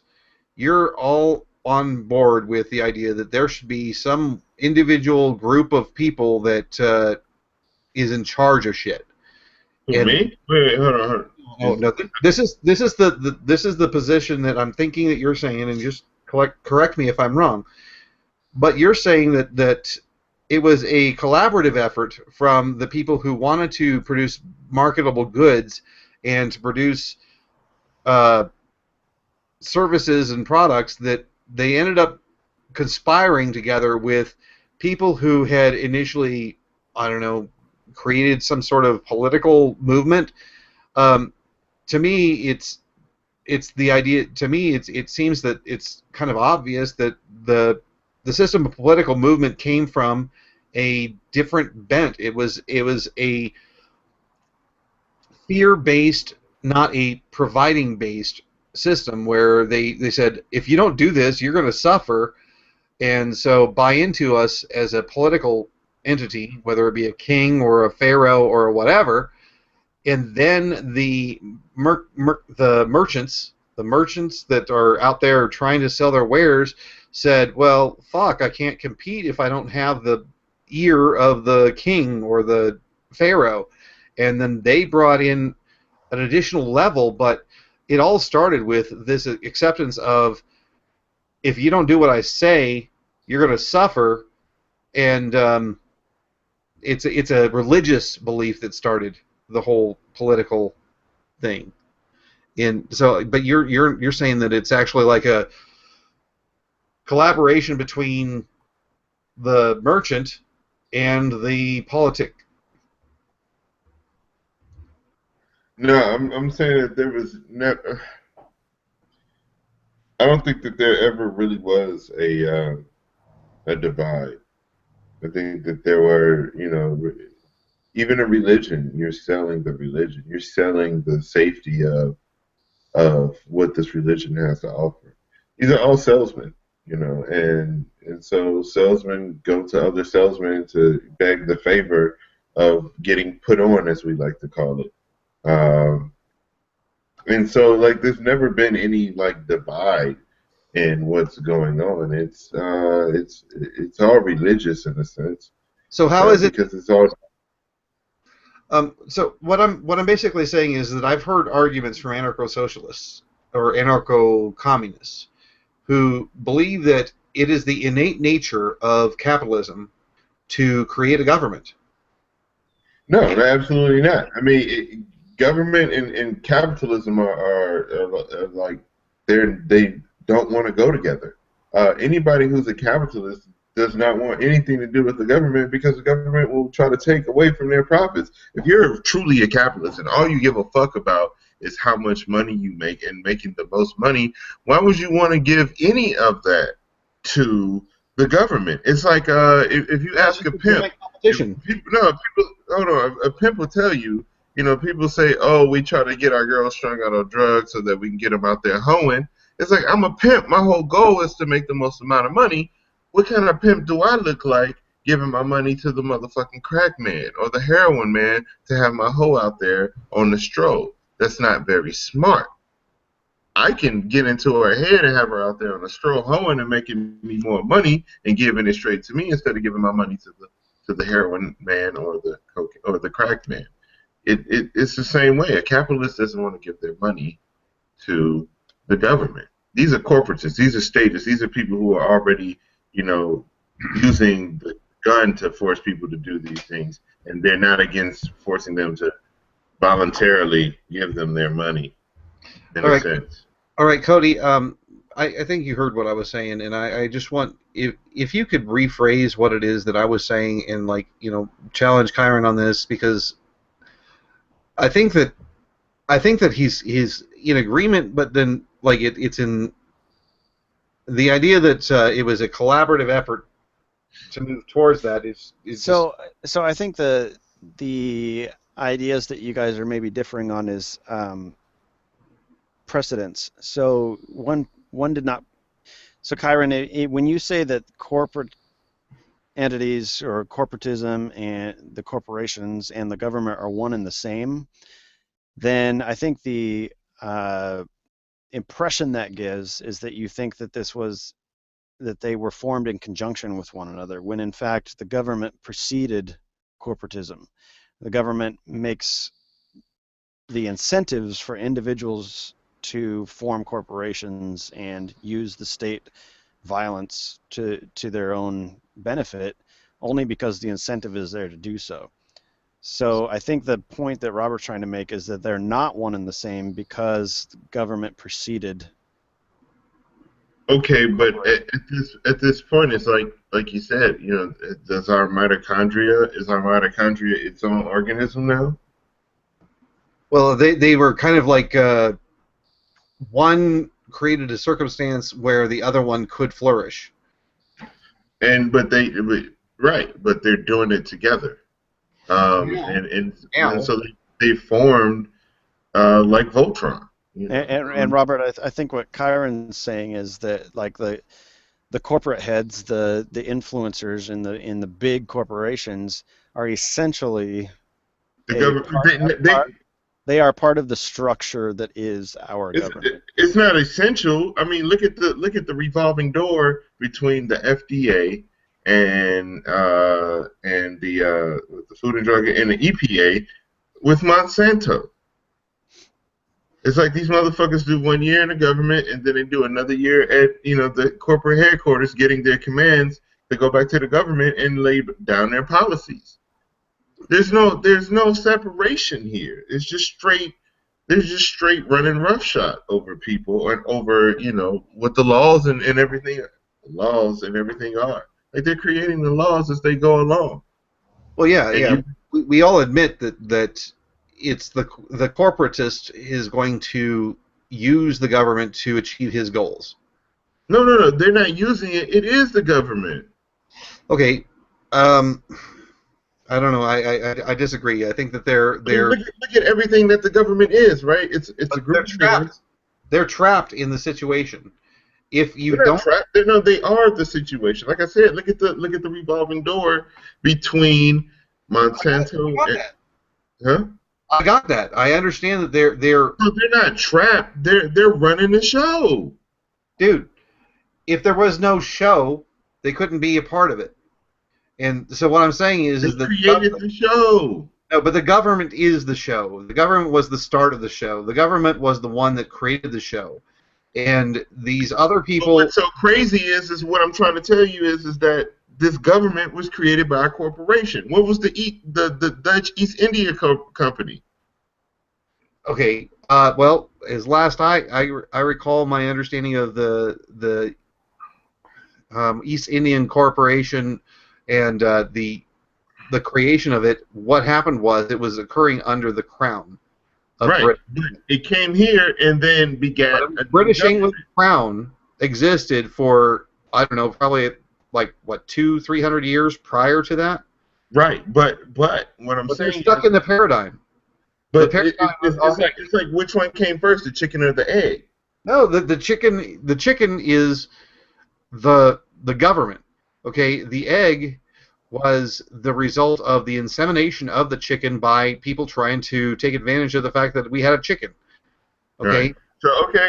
So so the initiation of force known as government came first. Right. That's my opinion, and I don't think that it's a far-fetched idea that what happened is that there were a group of people who used the fear of the unknown to create a subservient population that said, we're going to go ahead and support whatever the fuck you do. And then at that point, you've got a monopoly of power and influence that if you don't buy into it and if you don't start like sucking the teat on it, other people will suck the teat and they're going to get big fat and you're going to starve.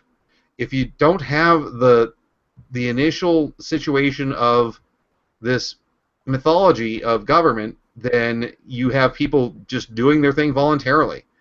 But because you have the government to suck on the teat, you can't not suckle. If you don't suckle, then you're freaking like left in the wind.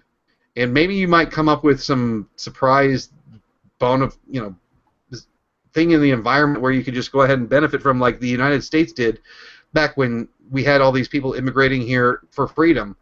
They found a new teat to suckle, and the new teat was freedom, and they were able to ditch all the shackles that they had back in the day when they were living in Ireland or England or wherever, and they came over here and they made their own way, and it wasn't a big fight fest. It was a big cooperation fest. And then well again, it's like Stefan Molyneux talks about, you don't give the cow in your stall more room because it benefits the cow. It's because it benefits you. The powers that be that were running shit, they said, hey, look, we need some more workers over here. We need to incentivize people to leave wherever the fuck they at to come over here because we need ultimately more workers to make the shit we want to pop off. And we can't do that if there's nobody here to actually to make it happen. But there was a period of time where people came to America and they could actually make their own way, and they didn't have the leeches of government upon them in, let's say, San Francisco. But that was like I was saying, part of the plan. It was like No, it wasn't. It wasn't part of the plan. It was this escape. There were all these people who were escaping from the powers that be that were the religious ownership of people in England. and in France and in Belgium and so on. And these people came over and they fled out into the wilds and they made their own way. And then back came in the overreaching governments that were. I think you're romanticizing what actually took place a little bit. Again, these governments wanted to sow the riches of this area, and in order to be able to do so, they needed a body. You know, it's like a rancher, right? You know, you buy a couple sheep and you basically let them out there and let them do their own thing, and they start making more sheep, and then you come in and start getting all the wool you want and all the meat you want and milk you want, because you set up the situation where you let them go out and do all of this other shit, and they form their own thing, and now you can come in and milk them. So you think that the gold rush was a government program? Look, who is the gold being sold to? People. Who has all the gold now? Do people have all the gold now, or do governments have a lot of the gold now? That's like subsequential, like, you know, nonsense. I mean, we're talking about like subsequential nonsense if ultimately the government has all the gold. Dude, or the gold, or governments have most of the gold in the world. How is it? All right. Just because I put some money in a frickin' vault in my basement, okay, doesn't mean that the robber who stole it later on was the end goal of my putting the money in the vault. Okay, they might have ended up with it. That's all fine and dandy. I mean, that happened, fine. But the fact is that the people who moved out into the wild reaches of America during... Where was all the propaganda for them to go out there and do it coming from? I'm not saying it's propaganda at all. You're saying it's propaganda. I'm just asking. I imagine that there was propaganda saying, "Hey, move out west." I mean, the highways are built, or not highways. No, the highways weren't built. There were people who were just like driving out in frickin' carriages that had no frickin' way of knowing what the hell they were going into. And what I'm saying is that in that period of time, there was this: I'm going to achieve success on my own. I'm going to create this world, and I'm going to profit from it. And yes, there might have been some propaganda, but the propaganda existed based on, all right, well, you know what? If you want to set up a wagon trail, you want to go out there, I'll sell you some wagons. And so you had the wagon guys selling wagons, and you had people who were selling mining equipment to people who were going to go out and mine. But realistically, I don't think that I mean, yes, there was a period of time where there was this what the hell is it called? The divine, when they were heading out west. Manifest Destiny? Yeah, there was the Manifest Destiny shit, okay? But the Manifest Destiny shit didn't start until, like, at least 10 years after we already had tons and tons of people, like, moving out there, just making their own way and just being totally voluntarist, going out there and doing shit. You know, there were a lot of people who went out there and just said, all right, I'm going to make a way for myself and I'm going to make a way for my family, and the way I'm going to do that is I'm going to sell gold to these people who want gold. And so they went out there and they became miners. And I think that if you actually look into the history of San Francisco, basically what happened is you had a bunch of miners that went out there to find gold, and then a bunch of people who sold food and prostitution went out there to provide the food and sex that the miners wanted. And then you had other people move out there for various different reasons, and you had a fairly voluntarist society. And then the government, as you will, would say, oh, wow, look at that. They got some good shit going on there. We should try to totally, you know, buy into this, and then they subverted it. But it was initially a freedom movement. Yeah, but it created the context in which that freedom movement could even take place in. Some people would say God. Mother Nature because there's an opportunity to be had, and there was people who are. No, but the government bought all that land or fought for it or, stole it from Mexicans or, No, no, no. the But government. prior to the Louisiana Purchase, prior to all of those purchases that occurred, there were people who were moving out into that area to seek their own fortune and fame. They did not rely upon the United States government to claim these areas prior to them leaving and going out and doing that. These Mm. people, these people were voluntarily putting themselves at risk. They're willing to put their guns where their mouth is, and they went out there and they fought for it. Yeah, but they fought for it. What wasn't there the the Spanish American War and There was a Spanish-American War. Louisiana Purchase? Most of that occurred because of the influx of people into Texas, but they're not the same thing. I mean, that's a significantly different thing. But I mean, I see that a lot of times you see the history books. They'll talk about like the government created where you could go out and put your flag down in a specific spot, and this land is yours, and you could just go ahead and farm it and so on. A lot of people conflate that with the whole movement towards the gold that was out there. Okay, there was this huge, large amount of land that if anybody actually respected property rights, they would realize that, there was already homesteading done by the Native Americans who owned the land for hunting purposes. But we just didn't respect that. That's fine. All right, well, they were bad guys. And so they basically went out there and they said, I'm going to go ahead and set up my claim on some property so I can dig for gold and then sell that gold to other people.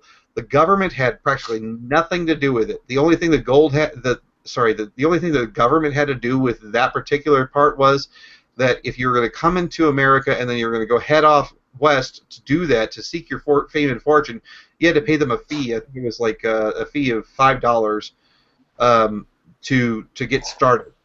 And so then they would come in, they'd pay the fee, and you'd have Irish and you'd have Scottish and English. It was mostly Europeans that came in, and then they went to the West to found their fortune, to seek what they could as far as what the nature, what the land would provide. But there was no government pushing that agenda until later. Then there was this land grant program that was started to try to take advantage of the idea that we could spread our power and influence by creating communities that were had allegiance to us. But It's it sort of started. like a book I read by Paul Zane Pilzer, and the whole book is bullshit except for a couple of points. But one of his analogies for the government is it's like a dog. I don't know if anybody's hiked with a dog before, but the dog's always out front, leading the way, and the dog thinks he's leading you until you turn and go down a different trail, and then the dog's like, "Oh fuck," and then he comes back to you, and then he goes out in front of you again like he's leading the way, and that's kind of how the government is. They're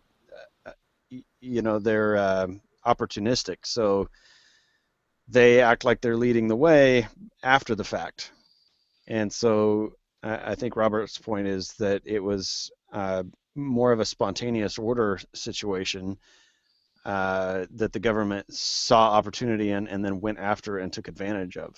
I like to think of governments as sort of these permacultural, these like just twisted permaculturalists. Now, permaculture is a concept of basically creating a context in which a food forest of sorts can grow, right?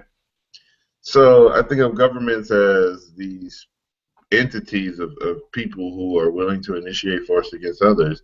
And in order to sort of cultivate these new arenas, these new areas of force in which they can exploit, they take all of these seeds and then they throw them out there, and whatever comes up, and then they take complete advantage of that situation. So the government created the East India Company, and they came here, and then that created the United States of America Corporation, and that created all the corporations that fall under its auspices or under its umbrella corporation, and we have the situation that we have today. I know I skipped over a whole bunch of history, but Okay. Well, keep in mind the East India Corporation. The East India Corporation existed under a mandate of a flag by which you had to have a flag upon your ship in order to travel the seas unmolested. Okay. Now these flags were created by a government institution that said, if you don't do shit, our Navy is going to hunt you down. If you try to mess with us, our Navy's going to hunt you down. Well, what's the claim that this would not happen in anarcho-capitalist society, where you're going to have these different business ventures that are going to go out there and they're going to go on the high seas of the internet? And if you don't have some institution that's going to, fuck you up if you do shit that I don't like, I don't know. hey, I mean, in anarcho-capitalism and just like in anarchism in general, no one purports that there's not going to be violence or that there's not going to be the initiation of force. The thing that we're saying is that it's going to be substantially minimized without government being there. It's going to happen. But the thing that's important is that the assumption of legitimacy and the willingness to fight against that, what you believe is legitimate, nobody's going to fight against what they believe is legitimate. But they will fight against what they believe is illegitimate. So by not legitimizing this aggression called the state, that's where the key is. But I think that we went off subject there. But the point is, maybe we should drink before while we do it. Realistically, it started with a institution of fear and abuse that became. These are the only legitimate protectors against that abuse that we are afraid of, which is completely fake. People will justify the government based upon their fear that there will be bad actors in their society that will come along and rape them and abuse them, and the only people who can save them from that is a government. That's not true. We know that we can defend ourselves. We have the gun that was invented. I forget what the quote was, where I think it was Mag. Who was it that said that the Constitution declared that we are equal, but then Smith and Wesson made us equal, or something like that? I forget who it was. But the point is that. I think you made that quote up. Well, what's that? I think you made that quote up. That doesn't sound like a real quote. No, there's a quote, and I forget who it was, but it basically was saying that, it's the gun that made us equal. Right. Probably either Smith or Wesson. Yeah, I don't know. Let's say Smith and Wesson invented the gun, but now they get some. Bitches, hold on. What? The good Lord made us men and women, but Smith and Wesson made us equal. That's the quote. Yeah, there we go. Who was it by? It is by David J. Whoever that is. Whoever David J. is. The point is that if no one I ever heard of.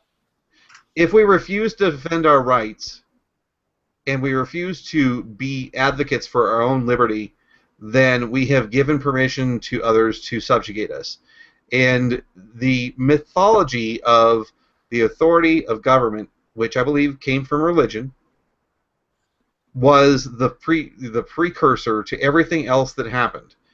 All this corporatist stuff is just people trying to figure out their way within a system based upon false idols or fake, just this stupid thinking that people get when they assume that there only has to be one authority and you can't choose to be the authority yourself.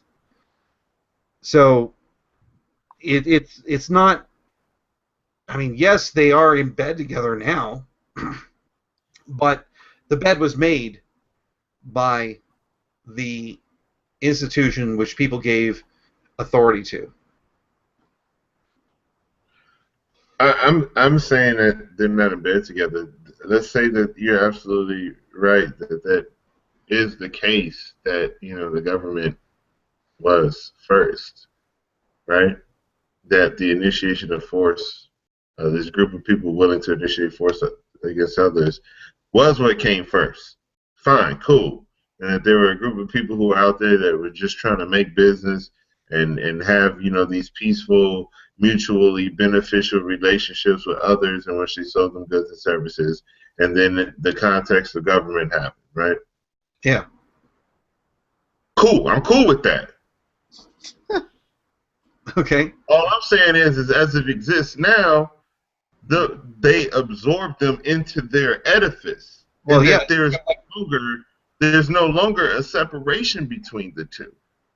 But, I mean, realistically, if we're going to try to persuade others as to why it is that we should be anarcho-capitalist, you kind of have to make that distinction in my mind.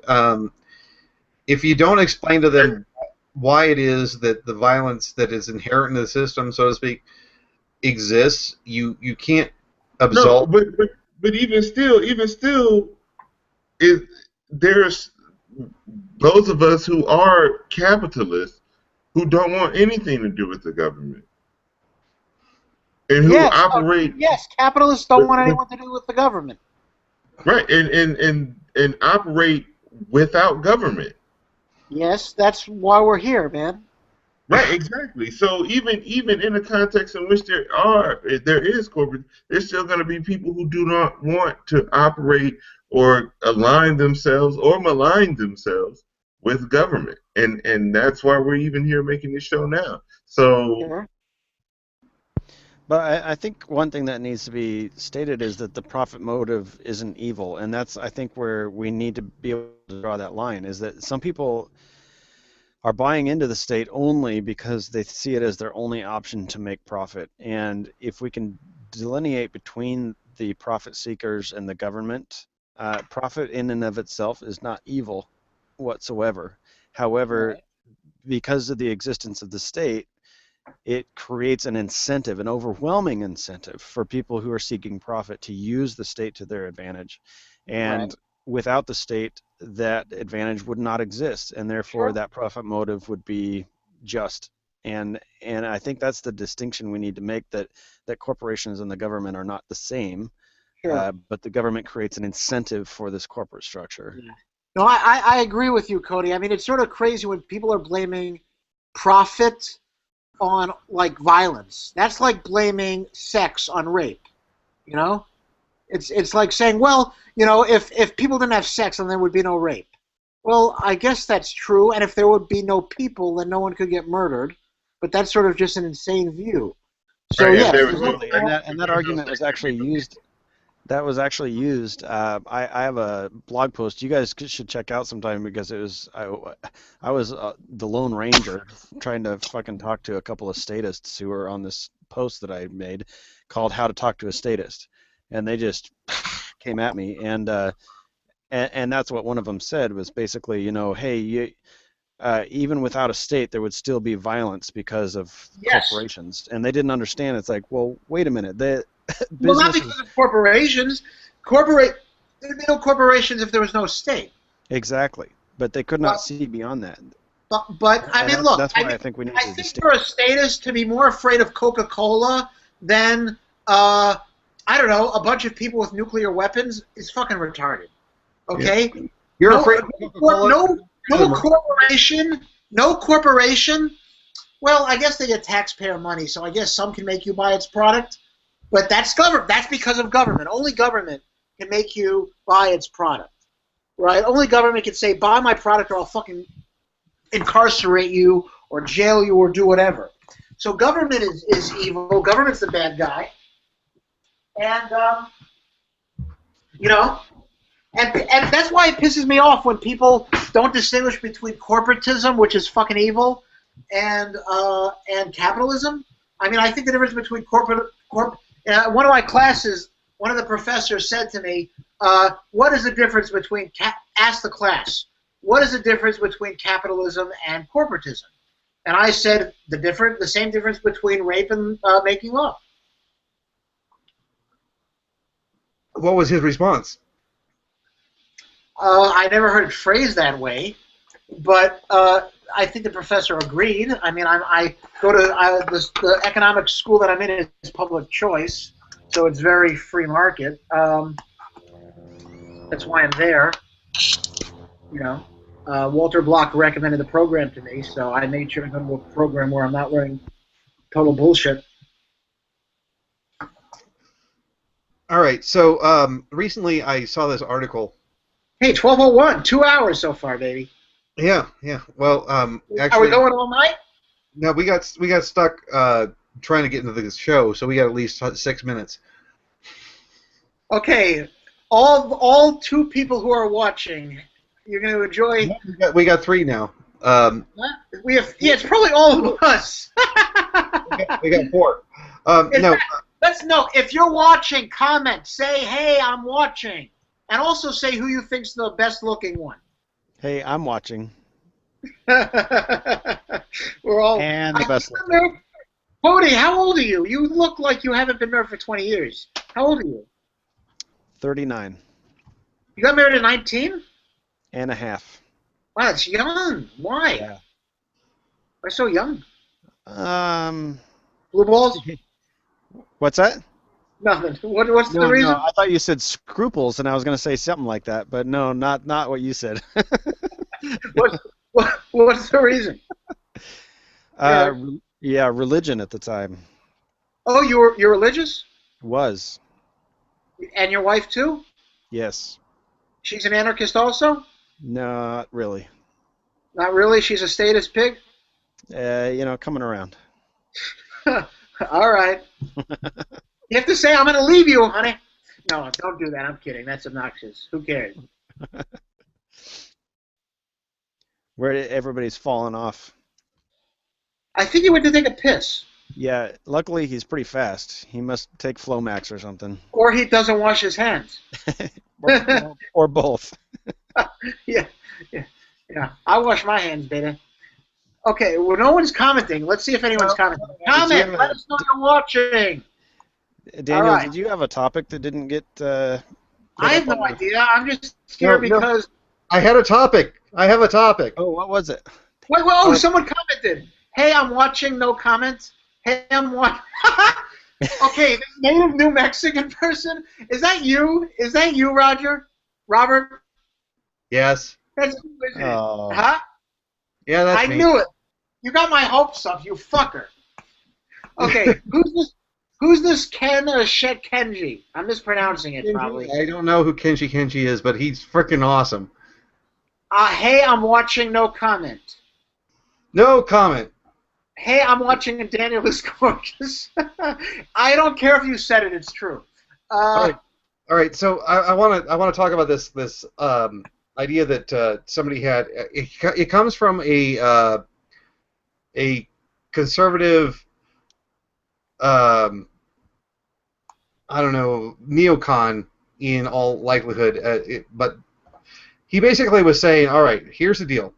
When we're dealing with the left libertarian or the progressive or the whatever, they're going to say X, Y, Z, and what do we have to do to stop the argument from being the stupid crap that's like, well, you guys just don't care about the poor, or you guys just don't care about the blah blah blah, and he cites a quote from a TV show that existed a while ago, where they would have a bunch of people who were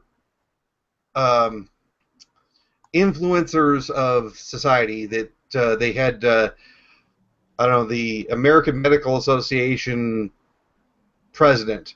They would have the Secretary of State. They would have all these different people, and it was on public broadcasting network, whatever, and they would ask different questions. And so they asked a question of Dan Rather, who was on the show, and Dan started going into this diatribe of how, well, obviously it's best for me as a reporter to go ahead and embed myself with the enemy to give their side of the story and to provide factual, reasoned evidence for their particular positions, and to give the truth.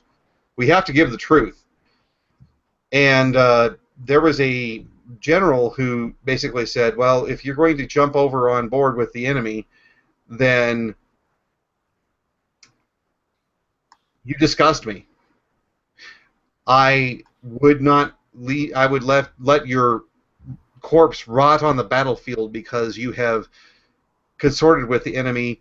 And basically what the point of the whole thing was is that you instead of creating arguments that are based upon logic and reason, that you create a peer pressure kind of disgust or anger at the person's perspective that makes them feel like, well, I have no legs to stand on as far as a societal position.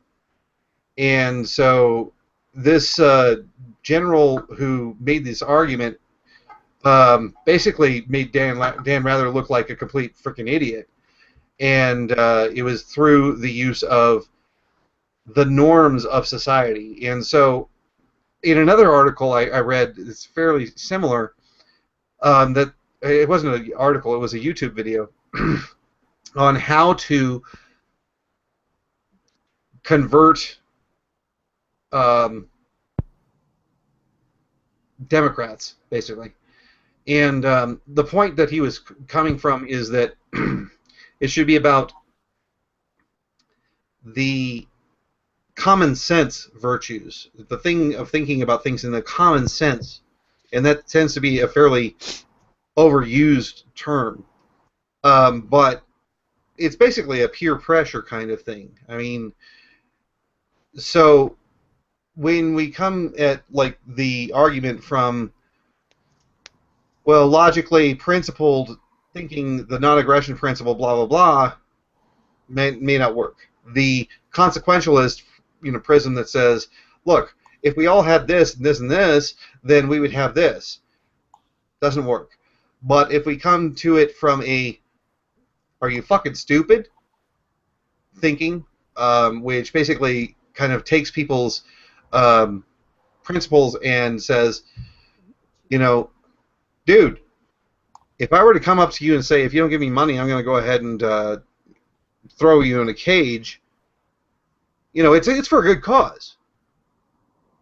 Is the common sense peer pressure kind of thing a better way of approaching how to make people shut up with their stupid ideas and actually start listening to the good ideas? Yeah. I think it may be a good way to get them to shut up, but I don't think they're going to listen to you. In other words, it's like a humiliation tactic, and I think that's just going to cause defensiveness. Yeah. May shut them down, but it's going to shut them down completely. You're never gonna win them over. You have to feel for people's emotions and empathy. I think one of the problems with a lot of libertarians is that they're not saying, they're not, when they have a conversation with people, they're saying, how do I get this person to be a libertarian? And I do that too, and that I think is a bad outlook. The question is, how do I speak truth, and how do I engage dialogue where both of us are telling the truth as we see it, and may the best man engage or persuade the other man, instead of saying my goal is to just convert people into libertarianism. Then you're not. I don't know how respectful you can be, or how honest you can be in conversation. Just try talking to people instead of just trying to convert people. I think is probably a better philosophy. Yeah, that sounds good until you're in the moment. I think part of being a rational being is that we have to be able to trust ourselves. Right. And in our need to be able to trust ourselves, we obviously believe what we believe as being the truth. So having that humility to go into every conversation like you just described and saying, hey, I'm open to persuasion if you can present a better argument. Yeah, it sounds good on paper, but in the moment, part of being a rational being is that trust in yourself. So Right? I think No, but I think you we have blind inherently. trust. I mean, look, there are ideas that I have now that I don't always hope that I probably didn't believe years ago. Not many. Oh yeah, Most of my views are pretty much the same. I would say significantly, but yeah, mine are my not. views on intellectual property are different than they were years ago. Yeah, Although I probably didn't think about those issues very deeply, um, but I would say that the view on that is different. Abortion, a bit. I mean, I still think abortion is an act of aggression, although I don't think that the government prohibiting it is the solution to that to deal with that issue. Although I certainly don't know, I would say that that's a right. But no, I mean, pretty much, although if the only way to stop murder was having the government do it, I would say allow murder. So, Oh, wow. I'm not kidding. Um, the government murders way more people than they save. So if I have to take the government as is, or to have no government, I'm serious. No government, even if it means not stopping murder. So yeah. So Kenshi Kenji on the comments is kind of doing the same thing that I did at one point in time, which is, well, I mean, if we're going to have a fucking government, well, why not just go ahead and make it as insane and stupid as fucking possible so that we can get people to realize that it's stupid? Yeah. May I interrupt you for a sec? Yeah. Because I am an asshole. It's interesting. I have a friend, and he said to me, you should vote for the person who you want to be in office least. So when you talk to people who take voting seriously, you can say, this is the last person that I wanted to be president, but I voted for him just to prove that my vote is worthless. Well, I mean, I guess the point that he's making is that, at some point I wanted to have. I mean, I posted this on my Facebook page, and I got a lot of backlash. And basically, I said, look, I want gay marriage to remain illegal for as long as possible, so that people who are gays who want to have marriage be free will realize that the government is your enemy, so that they will fight against the government in general instead of being, well, just have my group be privileged. Because unfortunately, I think that sounds good in theory, but I mean, look at a lot of countries where the government is tyrannical and the people are taking it, right? I mean, there are many countries. Look at North Korea, right? I mean, the people there are not saying we're going to rebel. This is abusive, right? Look at Iran. Look at Iraq. Look at Zimbabwe. I mean, there are many governments that are insanely abusive, and the people just feel hopeless and lie back and take it. So I think it's a nice idea that if government's abusive enough, people are just going to rebel and get sick of it. But government has to go very, very far for that to happen. So Kenji. Unfortunately, I don't think it'll ever happen because what happens, instead of looking at the institution, they just look at the people running it and say, well, if we had a better version of it, then this wouldn't be happening. Or if people would be more consensual of this certain law, then so we need to change people's minds. They don't understand that the institution itself is the problem. Okay, my argument about this was, let's just say that the cross ethnicity marriage movement, where they were pushing for the people to be able to have blacks marry whites. If instead of fighting for that right, they had stopped and said, you know what, fuck you guys, I'm done with it, I just want to not have you guys tell me what the fuck I can do, that would have been great. But instead, they just argued for a political acceptance of their particular position, and it prevented all of the rights that we would accept for the homosexual community in their particular pursuits. So, maybe as Kenshi Kenji says, we want to have a pushing the system to make a mockery of the system is better than non-participation. If we want to make a mockery of it, just let's push for the most offensive fucking things that we can possibly think of. I don't know. I think that it's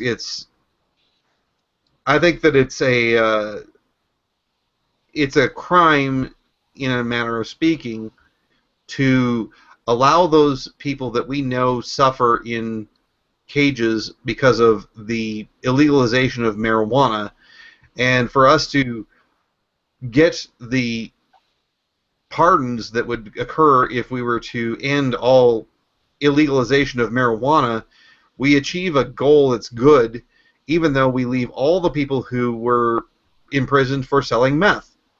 You're right. Not only does the ends not justify the means, but the ends have been proven to not exist. I mean, everywhere you look around the world, every time there's a big riot to overthrow the government, it's not to get rid of it, it's to supplant it with another one.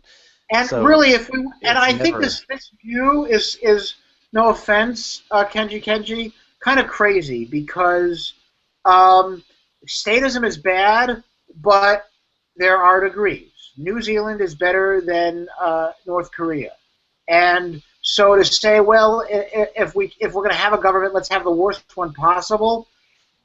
I mean, that's kind of nuts. I want the least bad one possible, ideally none, but close to zero as you can. So I think going in the direction of more statism is away from the goal that we want. You And statist. so I don't think the way to end the state is by making it